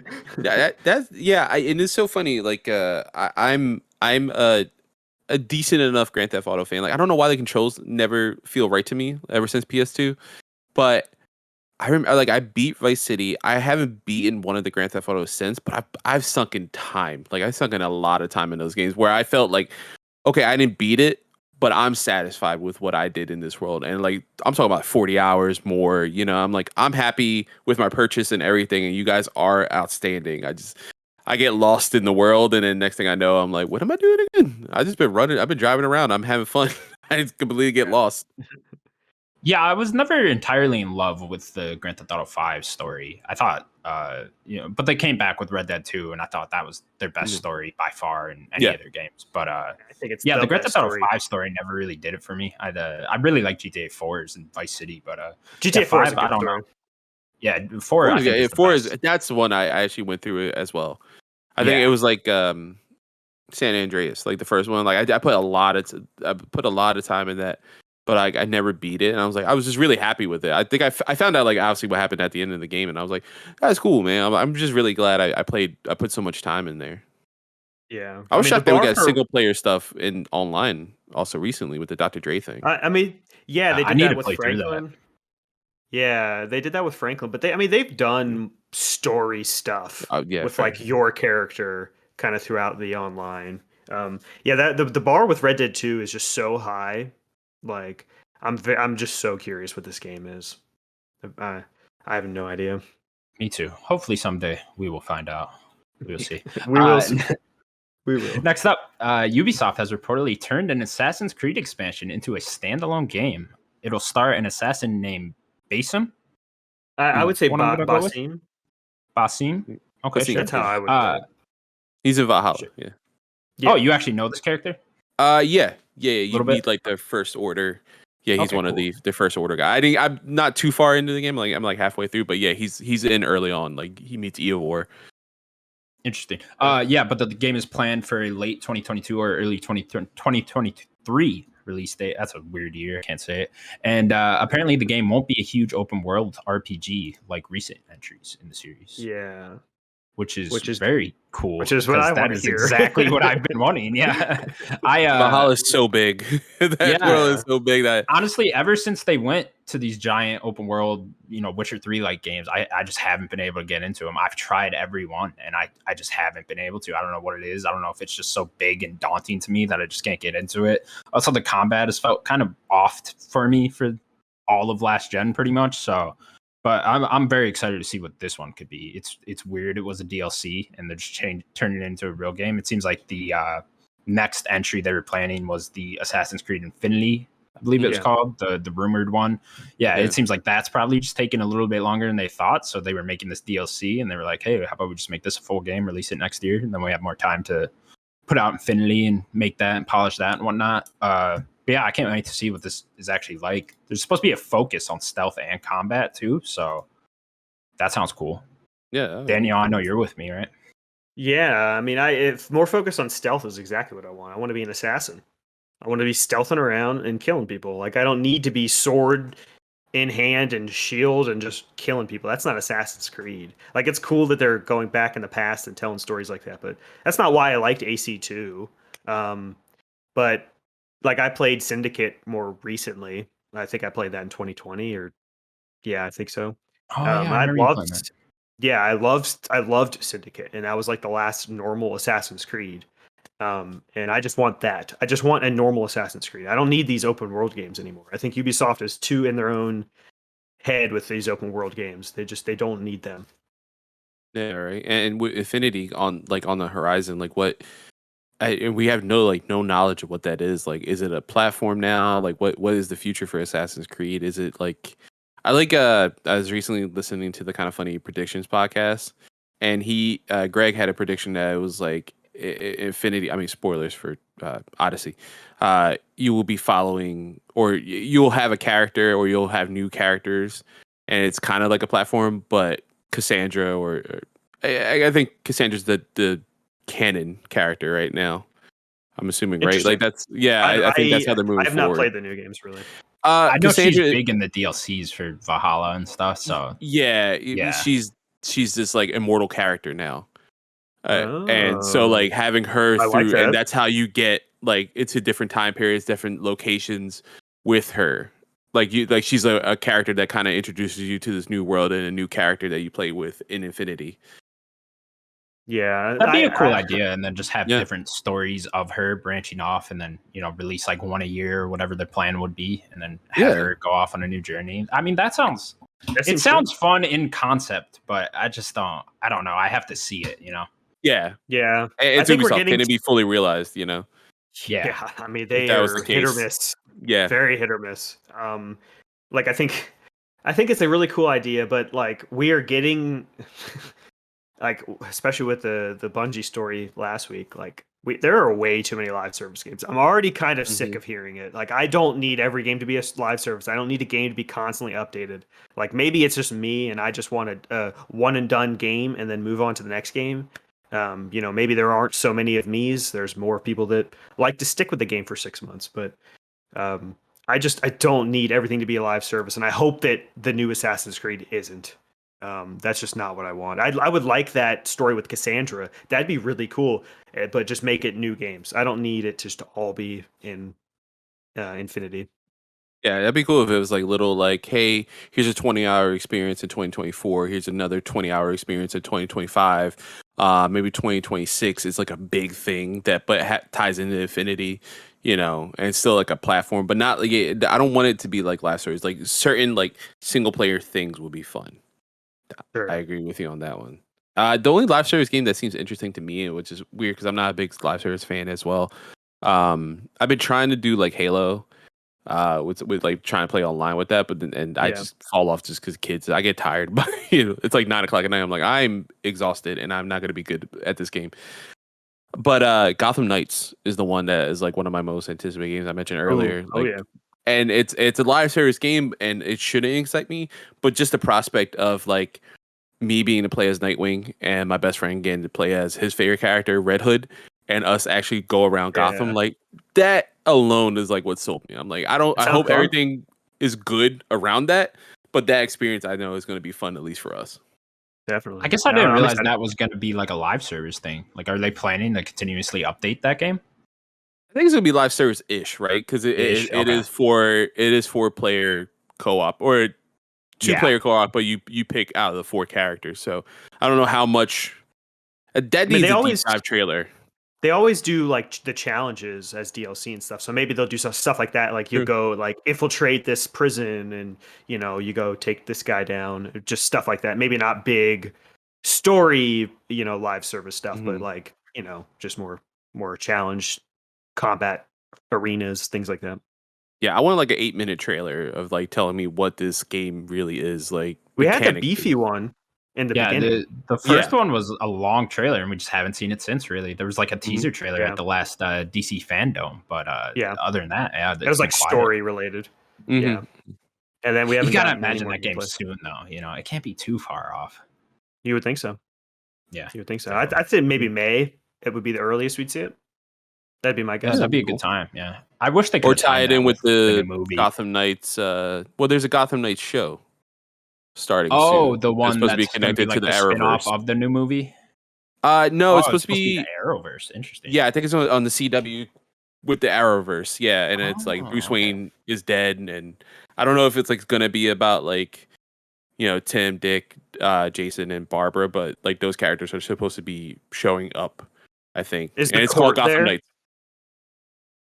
Is the court of Owls? Are they there in that as well? Is it around them? I know they're in the Gotham series that was on Fox. I don't know if they've been introduced in the Arrowverse. Yeah, okay. I'm not caught up on Batgirl. Yeah, I kind of gave up on the CW stuff. Yeah, Arrowverse, man, I fell off at like I don't know season 5 of Arrow, and I just season 2 of Flash was when I stopped. Yeah, I stayed with a lot of it, but the crossovers usually would bring me back, especially the last one with like seeing Smallville and seeing Superman, Brandon Routh as Superman from Superman Returns, like that stuff got me in. I'm more up to date with Superman and Lois, but that doesn't affect the overall like Arrowverse too much.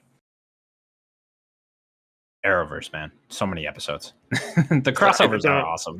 They don't stop.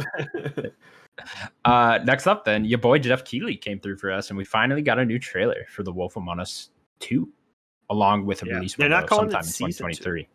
Sorry, not season 2. No. Yeah, I wonder if they dropped the episode thing.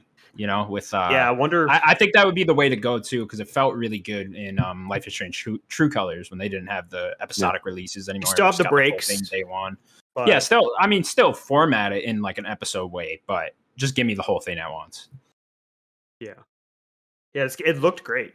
Like I was like, this is definitely a step up. They're working on the engine. Like this looks great. I just hope the story is there because I really like that first game. Yeah, I wonder how it's going to play mechanically now that with this new Telltale. You know, like the engine was showing its age by the end of like when the original studio was like kind of sunsetting. So I hope it mechanically plays pretty well. What worries me about this new Telltale is they kind of seem to already be falling into old Telltale ways and making like 2 games at once, and you know, because they have this and The Expanse now, and it's like, okay, are we doing the same thing again? Is Telltale going to be exactly? Yeah, like it was old Telltale it was just too much on top of each other, and some felt really good and some were not. You know, there was like the Tales from Borderlands was awesome, and then Game of Thrones came out, it was not. You know, and I could go on and on and stuff like that. Maybe they're working differently. It's just different management. Maybe they're splitting teams and like, all right, we're gonna do this while you guys kind of slowly do this, and then we'll move this team over here. And you know, maybe they're just doing. I think I just would have liked like, okay, we're just focusing on The Wolf Among Us 2, and then we'll move on to The Expanse, you know, or something like that. And it just seems like, you know, I could even imagine them announcing a 3rd game before Wolf Among Us 2 is even out. Please don't. I could see it, you know, and it's just like, okay, you guys are just doing the same thing that got the last. You're not different. Trouble. It's nothing. And then they have this other team with the former Telltale employees that spun off, and they made their own studio, and they're doing Star Trek game. So it's like they're gonna have to compete with them now too.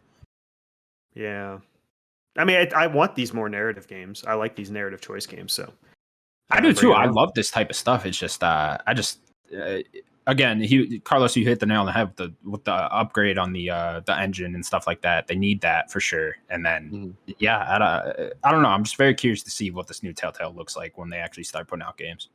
Definitely trepidatious, but like that trailer looked good.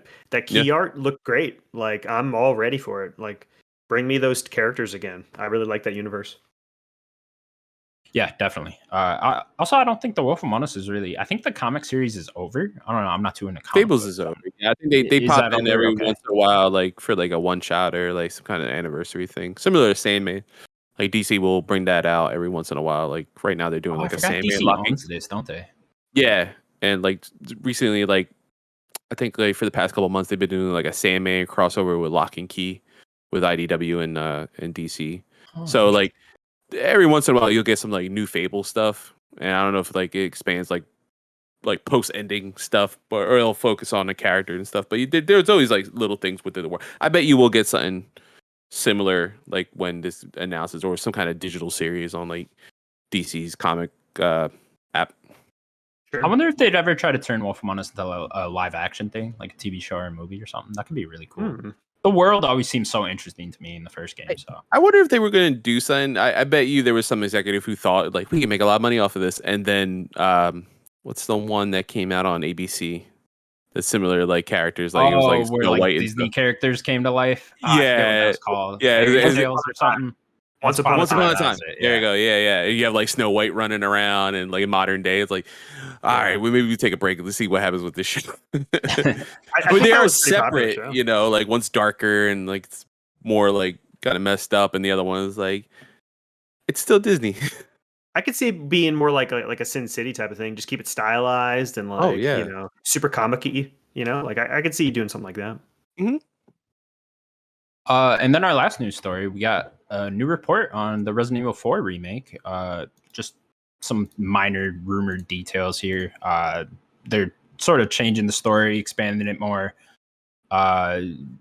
Possible early 2022 reveal. Ada's campaign will be expanded on. Side characters will have bigger roles. So, yeah, it seems like they're going all in on this remake here. Daniel, you excited? Very. Like, especially they bring it along the lines of RE2 remake. Like, come on. Oh my God. I need it. I want to be able to kick people in the head. Like, give me full on like badass Leon Kennedy. That's what I want. Give him to me. I want his cool jacket. His like awesome jacket. His little red pistol. I want that jacket in 4K. Yeah, I want to see what the engine, like what the updated that RE engine is just a thing of glory, man. That's one of the most beautiful things. Yeah, even Devil May Cry, like I'm so astounded. That looks astounding, so good, especially with Village. I just replayed it since I got the PS5. Like, I got the upgrade. I was like, well, I don't want to play this again from jump, but I'm going to jump in now because the RE engine, and I ended up playing the whole game again. I can't wait for 4, man. 4 is one of my all-time favorite games, probably top 5.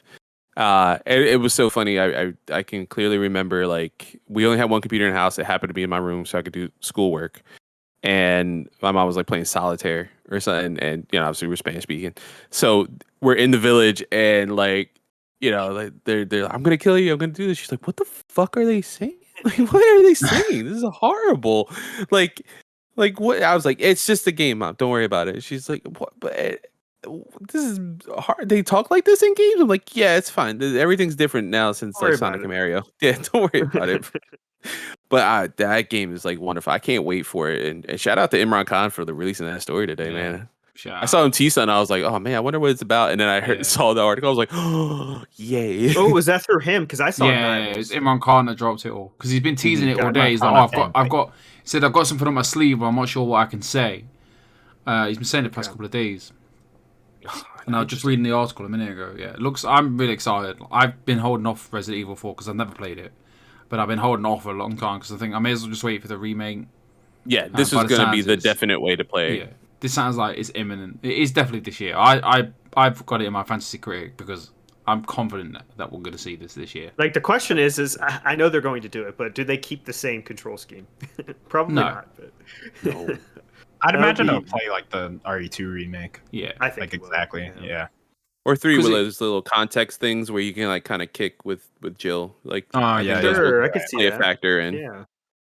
Yeah. Like, I wonder if like they'll give you like the option. You know, why not like to have that old control scheme for the people that really want it? You know, that'd be cool. How about they make it first person just to piss everyone off, you know? Oh, man. Stop it, Connor. I don't want any more first person Resident Evil. I'm sorry. I'll take it. I don't want it. I don't want it. And no more. You really think this year, though, Sims?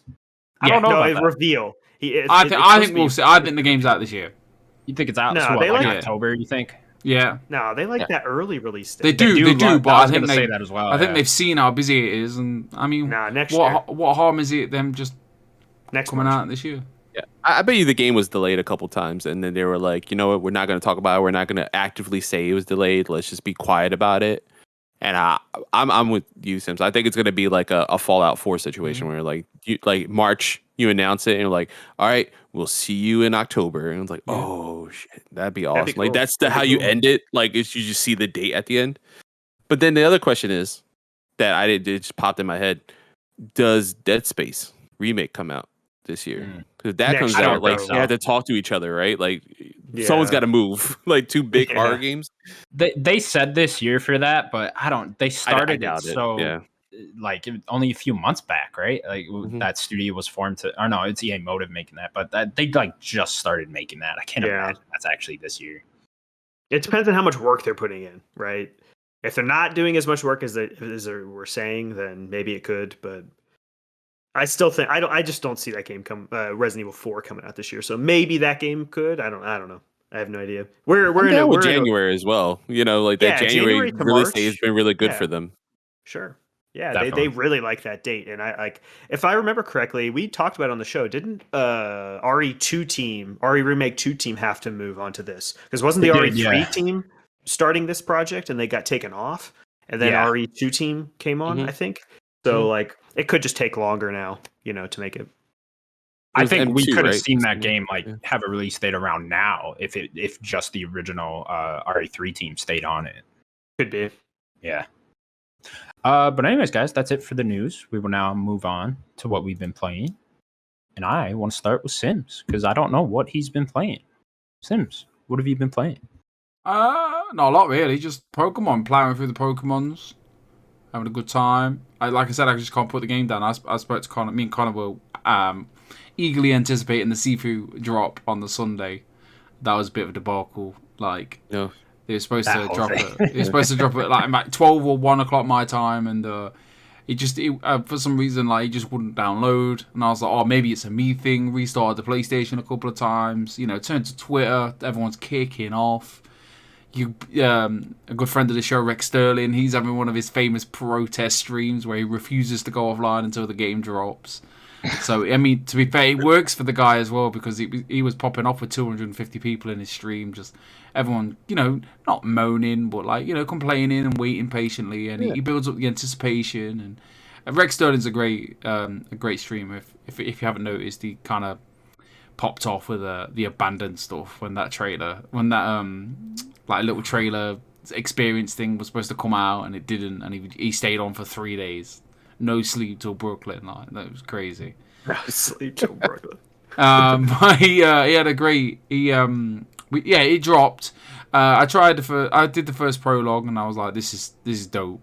But I was like, I need to finish Arceus first. So I've been kind of plowing through that, just going from story beat to story beat, getting distracted by Pokemon, and then I'll spend an hour on this tonight and then go and see through. But no, it turns into like a good 5 hours a night, and I've been a bit poorly this past couple of days, so I've been on Arceus a bit. So I think I'm on the last noble Pokemon. I'm in the snowy world. So Daniel, that's where I am too. Yeah, so. I'll jump into, because that's the only thing I've been playing. I'm gonna get to Ollie World. I'm gonna try to beat Ollie World before Horizon. I'm trying to start soon.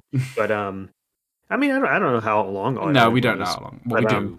We haven't looked into it. But I mean, Horizon's next Friday. So I'm in the Snow World as well. I have not fought like the Lord there yet, but no, me neither. I'm around. I just got the bird. I haven't got the bird. That's what I want. That's what I'm aiming for. The bird. Yeah, I just got the bird, so I'm gonna try to maybe do some more Pokedex things, because I have a Pokemon that I can't technically like. It won't like listen to me because it's level 70. I got like a Gallade, the like psychic fighting type. So like it's like level 70, and I think you have to be 6 stars for it to like listen to you. So I'm gonna try to like get to that so I can use the Gallade. I'm very close. And then I'll go and try to beat it. So maybe I'll beat it within the next day or so. I think I'm on like 7 stars. I'm quite far into. Are you? I think you've done probably more of the decks than I have. Yeah, love it. This game's great. I do really like it a lot. It has so many shortcomings. That I feel like there's good music there, but they don't use it a lot. No. There's some times where it's just quiet. I wish they would kind of use that soundtrack more. The catching's still great. Yeah, I still really like it. Just the battling. I'm constantly trying to not battle because of how much I feel like they've missed the mark for me with the battling. So like anytime I could avoid battling, like a Pokemon sees me, I'll just run away because I'm like, I don't want to battle you. I'm just gonna go over here, run, and then sneak back to you, throw it. I just find the battling. I think we both have different gripes with the battling. Like, I think for me, it's who hits first wins. Like, everything just seems to be super. Like, I either get one shotted or they get one shotted. It never seems to be like a tactical battle. It's either first one to punch wins for me. They've also taken things away that would help that, which are like items and abilities. Like, they don't have that in here, so it doesn't help. And also, like, there's too many battles. Like, I'll fight like a person. There are no random battles anymore with people. There is random battles with trainers. It's happened to me twice now. It's them 3 bad guys that like are like, knocking about. Oh, but that's not what I mean. But they'll be in the wild, and you'll walk, and all of a sudden it'll go, stop, let's have a battle. And I was like, whoa! It's only happened to me twice, but yeah. Okay. But there's no normal. No, it's not. It's not a regular occurrence, but it has happened. But you will fight trainers and stuff, and like sometimes they'll just have like 2 or 3 Pokemon out there. Yeah. Even if 2 of them are like lower level, like that's just enough to like be like too much. And like you can only have 1 Pokemon. Like that's not how Pokemon has ever done it. If they have 2, you get 2, and that's just Pokemon is. Like, or even they've done 3v3s before. It feels like that kind of breaks the combat. It's like it's not how it is at all. But yeah, I really like the game a lot. I mean, for all the negatives, like like I said, like the pros outweigh the cons, and no matter which, like walking around, catching the Pokemon, seeing the Pokemon in their environment, like the size difference, like the Pokemon just have The like alphas are huge. yeah, like the Pokemon just have like a visual personality, and it's great to see. So it's a great step in the right direction, and you know I'm still as high as I was last week. I'm having a really good time with it, and I'm gonna be quite sad to kind of walk away from it because I just don't know. It's quite a zen experience. So I mean, I'm having a really good time. It is very zen. You're right. It is very zen. Right. Yeah, I hope that I don't want another Pokemon Legends game. I want this to be it, and that's it. I want them to take everything they've learned from this, everything they've learned from Sword and Shield, and a lot of the Switch games, and let's make Gen 9 great on the PS5. That's on my Xbox Series X with my Xbox controller. It'll be on Game Pass. Don't have to pay for it. You know, free trading. All ideal once things. that purchase goes through. Yeah, once Xbox buys Nintendo officially. But yeah, I hope the Gen 9. I want Gen 9 to be the Pokemon game that I wanted Sword and Shield to be, and I hope that they could do that. I want them to take their time, and I know they usually rush them out, but we'll see. I'm very hopeful for Gen 9 after this game. Taking very little baby steps in the right direction. Yeah, but it's weird. They're taking baby steps and they're landing with a lot of things, and then they're missing. Like they need to take kind of the best parts and infuse them into one good new gen. It's not gonna happen. I'm gonna talk about Sifu real quick. Please talk about Sifu. But Sure. yeah. Anyway, yeah, I've been playing Sifu. Just beat level 3. I haven't started level 4 yet, so I'm pretty deep into it. There's 5 levels in all. But yeah, I'm loving this game thus far. I think my favorite part's definitely just like the scenery and the overall vibe and the style of the game. It's so cool. It's like you're playing a movie every second. I can't wait to go into the next room because everything just looks so cool, and I can't wait to see like where I'm fighting, who I'm fighting, what it looks like and stuff. But yeah, the combat's really fun. It plays like it's pretty much a fighting game mixed with Batman, you know, stuff like that. And then, you know, obviously the levels are kind of set up like a Hotline Miami, you know, something you go through like really quick. But yeah, I'm really enjoying it thus far. I don't think I expected it to be as hard as it is. You know, I wasn't like super excited on this game when we were seeing trailers and stuff like that because I didn't really know what to expect. But now that I'm in it, it's definitely giving me Souls vibes and a lot of them. It's definitely that level of difficulty, you know, and it actually reminds me a lot of Demon Souls because that's the only other Souls game I played. But yeah, the level structure is a lot like that. You know, you're going through, you're learning the level, you're playing the level over and over again just to really learn it and try to get the perfect run. Because do you guys know a lot about the aging system and stuff? Yeah, like, not a ton. It's been explained. Not a ton. So you start off as a 20-year-old, and then once you die, you will go up one age. So you die once, you go to 21, and then if you die again on top of that, you will double that age. So it'll go up to 24. They're always doubling? Yeah. It's not always double. You always get like one more, right? So like if you die a third time after that, you will then add 3. So if you were to die after 24, you will then be 27 and so on. I'm assuming there are ways to take how much down. Yeah, there's ways to lower it. So like every once in a while, an enemy will like glow yellow or something. It seems just kind of random. Or if the enemy kills you, a lot of times they'll just give it to you and they'll start like glowing yellow. And that means if you kill that enemy, it'll go down 1 year. So like if you had 3 deaths, it'll go down to 2, and then so on like that. Okay. And then yeah, there's just a lot of cool things like that. There's a couple different things I don't like. There's part of the perk system I don't like. So there's different upgrades you can get in the game, and then you get XP for each enemy you kill. So you'll buy a different move, you know, a different perk, and then you'll have to upgrade that to get it permanently. So it'll carry with you throughout the different levels and stuff. So like you'll buy one for 1,000 XP, but then you will have to buy it 5 more times to unlock it permanently. And that part kind of just seems like it's just added to make the game more difficult. Make you replay more. Yeah, to make the game longer and stuff. That's the only part that feels kind of like cheap to me. The enemy designs don't feel cheap and stuff like that, but that part, just the different upgrade systems, just feel a little off to me. They could have, I don't know, came back on those a little bit just to make it not as difficult. But yeah, I'm really enjoying the game thus far. When you die completely, do you have to start all over again? that level you do. Yeah. So Yeah, see, that's what's going to be 70, right? That's like the cutoff. Yeah, so 70 is the age limit, and then anytime you die after 70, you'll get a game over screen, and then you'll have to go back into like the hub world basically, and then choose what level you want to go to. So yeah, I have a question on top of his question. So because I was kind of listening to the kind of funny one, do you have to do everything in one go like a Hades? No, you wouldn't. So if once you unlock the next level, you go into that level at whatever age and death count that you ended the last level on. So if you ended level 1 and you were 25 and you had 3 deaths, you will go into level 2 at 25 with 3 deaths. Like that. No matter what, even if you got a game over or whatever. Okay. Yeah, well, so it keeps the last run for every level. Yeah, it keeps the last one that you beat on the last level before that. Okay. Yeah, and then you can move forward from there.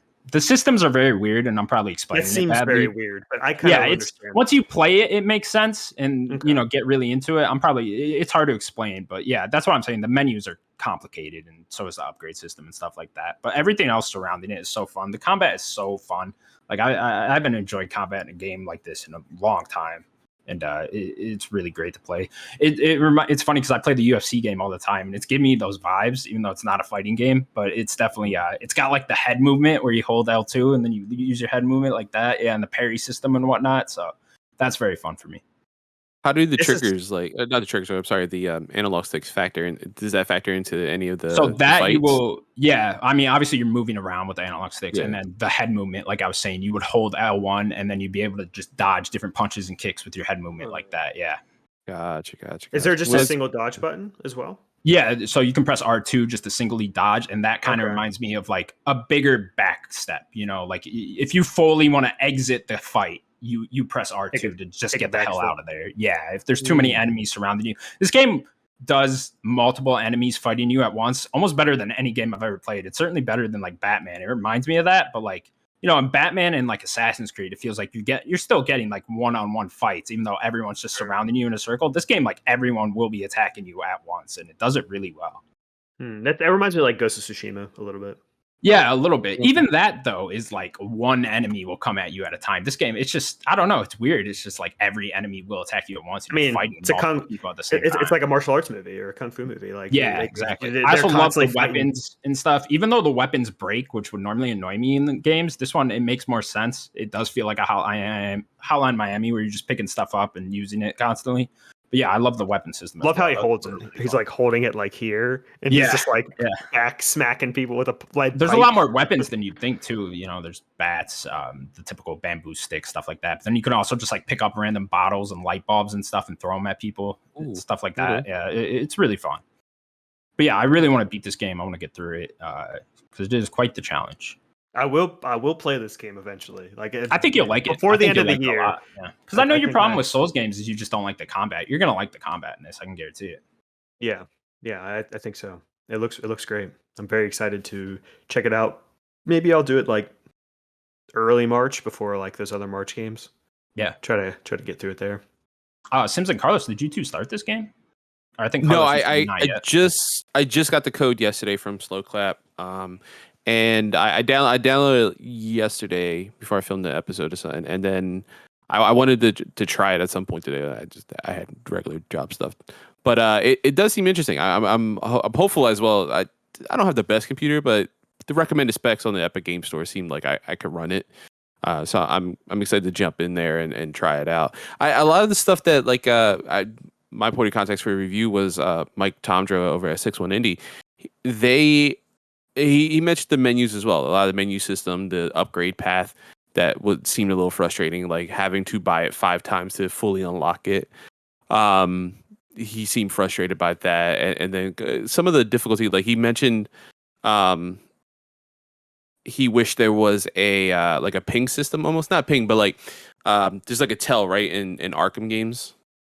You could kind of get like either audio cue or some kind of cue whatsoever to let you know that you might be attacked from behind or something like that. A little like white thing above their heads. Yeah, something like that. He wished there was something like that, and he felt like it still could have been difficult, but with like some kind of cue audio accessibility feature that would have helped in that sense. I could still add something like that. Yeah, I definitely think there's room to add like an easier mode to this. I know a lot of people just think like the game's designed that way, so it should be like this. But I do think like you should add an easier mode for people. You should want everyone that wants to try it be able to try. Yeah, and like honestly, the part I'm enjoying most is just going room to room and seeing what it looks like and stuff like that. Like I've almost never been as captivated to continue a game as I have in this that doesn't have a story. Like I want to see what happens next so badly in this game, and it's just hard to get there. Even though it doesn't have a story, I just want to see what the next room looks like and what the next crazy boss is and stuff like that. But it's just that barrier of the difficulty.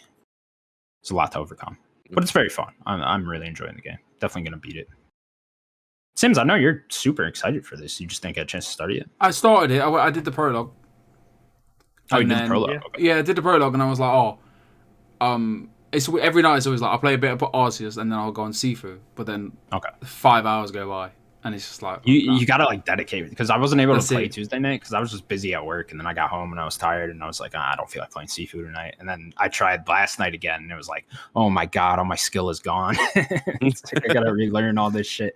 But no, I'm definitely gonna power through it and beat this game before Horizon comes out. That's my plan. But yeah, Sims, you want to talk about what you've been playing? I've already done that. We've done me. It's Carlos next time. Oh yeah, Carlos, your turn. I'm sorry. Yeah, hang on, before you talk, I gotta go to work. Very sorry, Carlos, but I gotta leave. So I will talk to you guys later. Problem. Thanks for coming on again, Carlos. Oh, thank you for having me. Yeah, see you guys. See you, Connor. Bye, Connor. Yeah, so for me, as I mentioned in the top of the show, I've been doing like the mad dash toward Final Fantasy 12 Zodiac Age. I'm a big Final Fantasy fan from back in the day. Like 7 was my first one, and then I jumped in like deep end of the pool on that one. It was like 7, 8, 9 is my favorite. And then I had it in my head. I was like, as a kid, I was like, promised myself, I'm going to play every numbered Final Fantasy. And then the MMORPGs came out. I was like, well, I don't do that. So 11 Did you ever and 14. Play 11? I think I played like a free trial for like a little bit, and then I was like, it was not clicking. I was actually shocked to know that like those games have like a dedicated story, and like everyone raves about 14. I was like, oh damn, this is said monetarily wise, and I don't blame them for it because I know they have to keep their servers up. But the $15 a month, like already having so many subscription plans, it was like I don't know if I could dedicate, because what if I don't have time that month? Like I don't want to not pay it or whatever. That the community is really behind it too. Thank God, like they turned that ship around with 14. But yeah, as a small child, I was like, 7, 8, 9 is my favorite. You know what? I'm gonna go back and play all the numbered ones, and I did pretty good. Like I played 1 and 2 on GBA. I still had to beat 3, 4, 5, and 6. I did 10, 10-2, and all that stuff. But 12 was one that kind of eluded me because it was like late in the PS2 era. PS3, I think, just came out, or like then God of War 2 came out, and I was obsessed with God of War 2 when that released, and I was like, just never went back to 12. And now with the Zodiac Age, I was like, all right, I'm finally gonna do time. And last year, my goal was, I didn't think I was gonna be able to get the next gen consoles, so I was like, I'm just gonna do backlog stuff. Just finally attack this, like, what games am I really gonna play out of my backlog and dedicate time to them? And then I got very lucky and got an Xbox Series X and a PS5, and I was like, oh, well, I got to play, Village again, and I have to play Miles Morales again. But recently, I just completed Guardians, which I love that story campaign. Oh my God. I did not expect very good characters. Yeah, I did not expect that to be like maybe my favorite version of those characters. Even more so than the comic book or the movie. Yeah, I'm like, wow, like this Star-Lord is so nuanced. Like it's really interesting. And their interactions were just both funny and like heartbreaking at times. I was like really shocked. And then I did Marvel's Avengers, the other side of the coin on that one. And I was like, I like the story. I will say that. Just the gameplay is not an easy loop to keep me on there. Like I really enjoy like how they introduce Kamala Khan and all that stuff, and it's really good. But I know I had the DLC. Like I have to play. Like I want to eventually play as like Kate Bishop and Clint Barton, and then eventually T'Challa. But I was like, I'm gonna take a break now, and that's when I kind of jumped in full force into Final Fantasy 12. So I'm hopefully I can beat it this weekend, especially with Horizon on the horizon, so to speak. Yeah. but right now it's mad dash to beat 12, and I'm enjoying it. Like I say, it's a mad dash, but I'm like, I've done games where like I try to rush through it and I don't enjoy the experience, and I'm somehow really enjoying this experience. I'm like, wow, I'm really digging the story thing, and I'm like, man, I wish I played this back in the day. It's like I wish I did it at the time. Stuff like that always happens. You're like, oh man, I really missed out at the time. You know, that happens all the time. Yeah, so I can't wait for Horizon though. That's probably going to be the game that's going to overtake everything for me. Yeah, so at least for I'm a couple very weeks. Excited. Yeah, I'm very excited for that game. I don't know if you have time. Do we have time to play a game? We usually play a game at the end of the episode. Do you have time? Yeah, I got a little, like I got like 40 minutes. Yeah. Oh, it won't even take that long. So we're gonna play 20 questions this week. Right. So how we do it is I give you guys the full 20 questions, and then you can get a guess after. So I'm a little lenient on it. Let me pull up the game here. Okay, I have the game here, and I am ready to go whenever you are. I'm gonna let Carlos do the first question though. All right. So you got to guess what the game is. That's it. Let's guess what the game is. Okay. And there's the clues, or I just spat out. It's yes or no questions, and that's pretty much it. It's not really much rules. Just yes or no questions, and you get as close to the game, and then you can guess it. Right. Is it Sony exclusive? Ooh. I don't think it is. No, it's not. Okay. Sims, would you like to go next? I know you like your years. Did this game come out before the year 2000? It did not. No, I know you like your years. We'd like to round it down. Okay, all right. So, did the game come out before the year 2010? Yes. You can kind of go whenever you want, Carlos. Yeah, you don't have to take it in turns. Right. So we got 2000, 2010. Yeah. So then obviously that rattles down gens, that rattles down time frame. So what we'd like to do now is what we do is we go from January 2001 and we just work our way through every single game to 2010. It doesn't take long. That's fair, yeah. Go ahead, Carlos. Yeah, please. If you got I was going to say, is it a shooter? Ooh. It is not a shooter. I will say you could be specific too. You could be like a FPS or whatever. It is not a shooter. Is this game for the? You got a 10-year gap there. That is true. Did this game come out for the year 2005? No. Oh, okay. So we have 5 years to play with now. All right. So what? 2000. Sims loves his years. Sims loves his years so much. Okay. So what we say? 2000 to 2005, yeah. 2005 to 2010. 2010. Okay, sorry. Okay, I'm stupid Englishman. 360 area. Yeah. 360 area. Okay. Was this on the Xbox Arcade? Xbox Live Arcade. Yeah. Is that what you mean? It didn't launch that way. No, that's what you're kind of asking. Yeah, it did not launch that way. Is this a?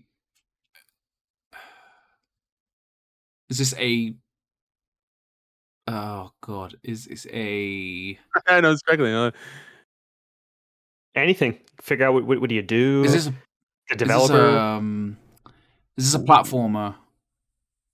There's platforming in it. I don't know if that's like the first thing I would say it is. So what we did, Carlos, like all last year, we were playing this game, and me and Connor, we provoked Daniel by saying it was too easy, and now it's too hard. So you put the Souls mode on it. Yeah, I did. I made it a little harder. Is it a Soulsborne game? Is it a Soulsborne? It's not a Soulsborne. Okay. I would not say this game is a Soulsborne game. Fair. Did this game? Is this game a fucking mascot? Is this game like a well-known mascot? Is there a well-known mascot in this game? I wouldn't say so. No, okay. I would not say so. Well, you're on your own, Carlos. Good luck. I was gonna say, is the game rated? At least American ratings. Rating. Oh, I gotta look. I don't know where that would even be. Google it. Let me know what it is, and I'll Google it for you. What did you ask? Yeah. If it was what? Like T is it rated Is it T? T? It is rated T. It is rated Okay. T. T for T. Okay. And So rated T that's game between 10 so far. 2005 to 10. Okay.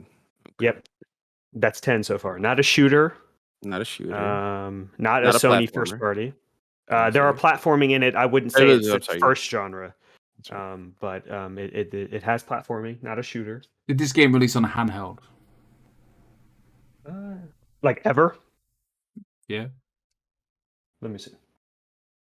No, it did not. Has this game been remastered, remade, reported? It's been reported. Yes.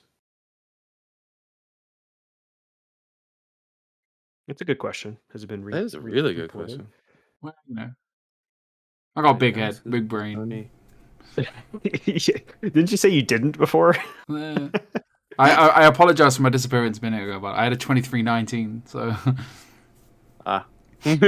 my kid's tooth just fell out. Oh, that happens. It's a, yeah, it does. it's a fair... Kids one. 2005. Maybe figure out what you do in it. You guys don't know a ton about. I already asked you. You've said no to 2 things. I ran out of options. Is it a Western studio? Or... Yeah. Let me see exactly who the studio is. It is not a Western studio, but I just wanted to make sure. It is not a Western studio. The Capcom developed this game. Published this game. Which one do you want to ask? Capcom. Capcom's a publisher, right? Yeah, I mean, they have developers, but yeah, they have developers as well. But yeah. I always get these mixed up. So is this Capcom published / developed? It is a Capcom published. That's 2 different questions, but I'll give you the published. It is Capcom published, yes. Okay. Normally, you guess at any time. Keep going. Yeah. Okay. Anytime. You got. Is it Monster Hunter? Is it a Monster Hunter game? Yes. It is not a Monster Hunter game. Oh, okay.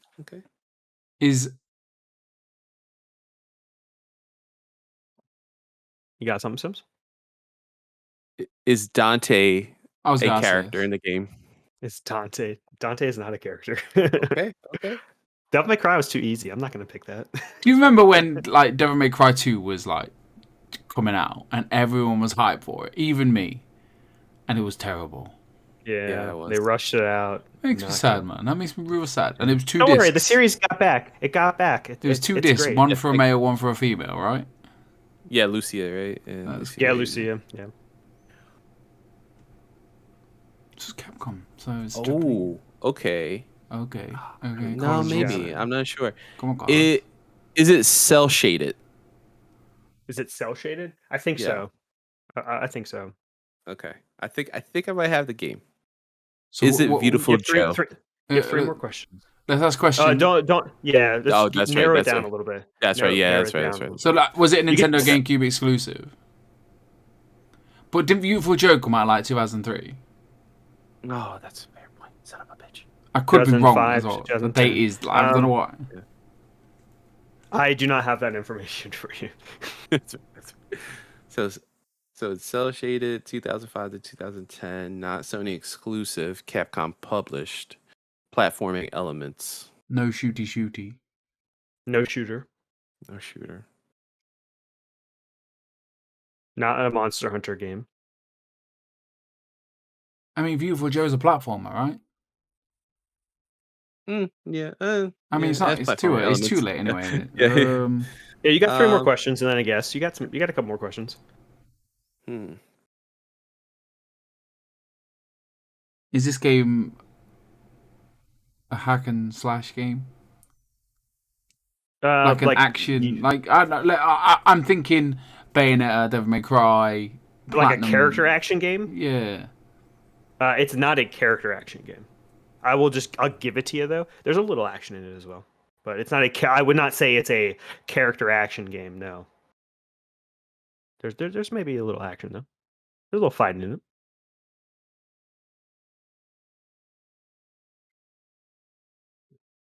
Are you there?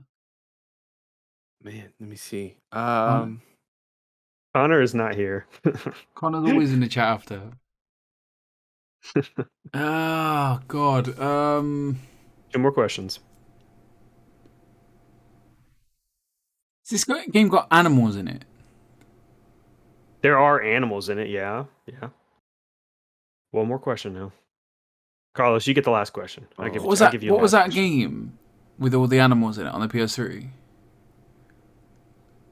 Oh my god. It's not this game. It's too stupid. No, because I think that's Sony specific. Yeah, I know what you're talking about.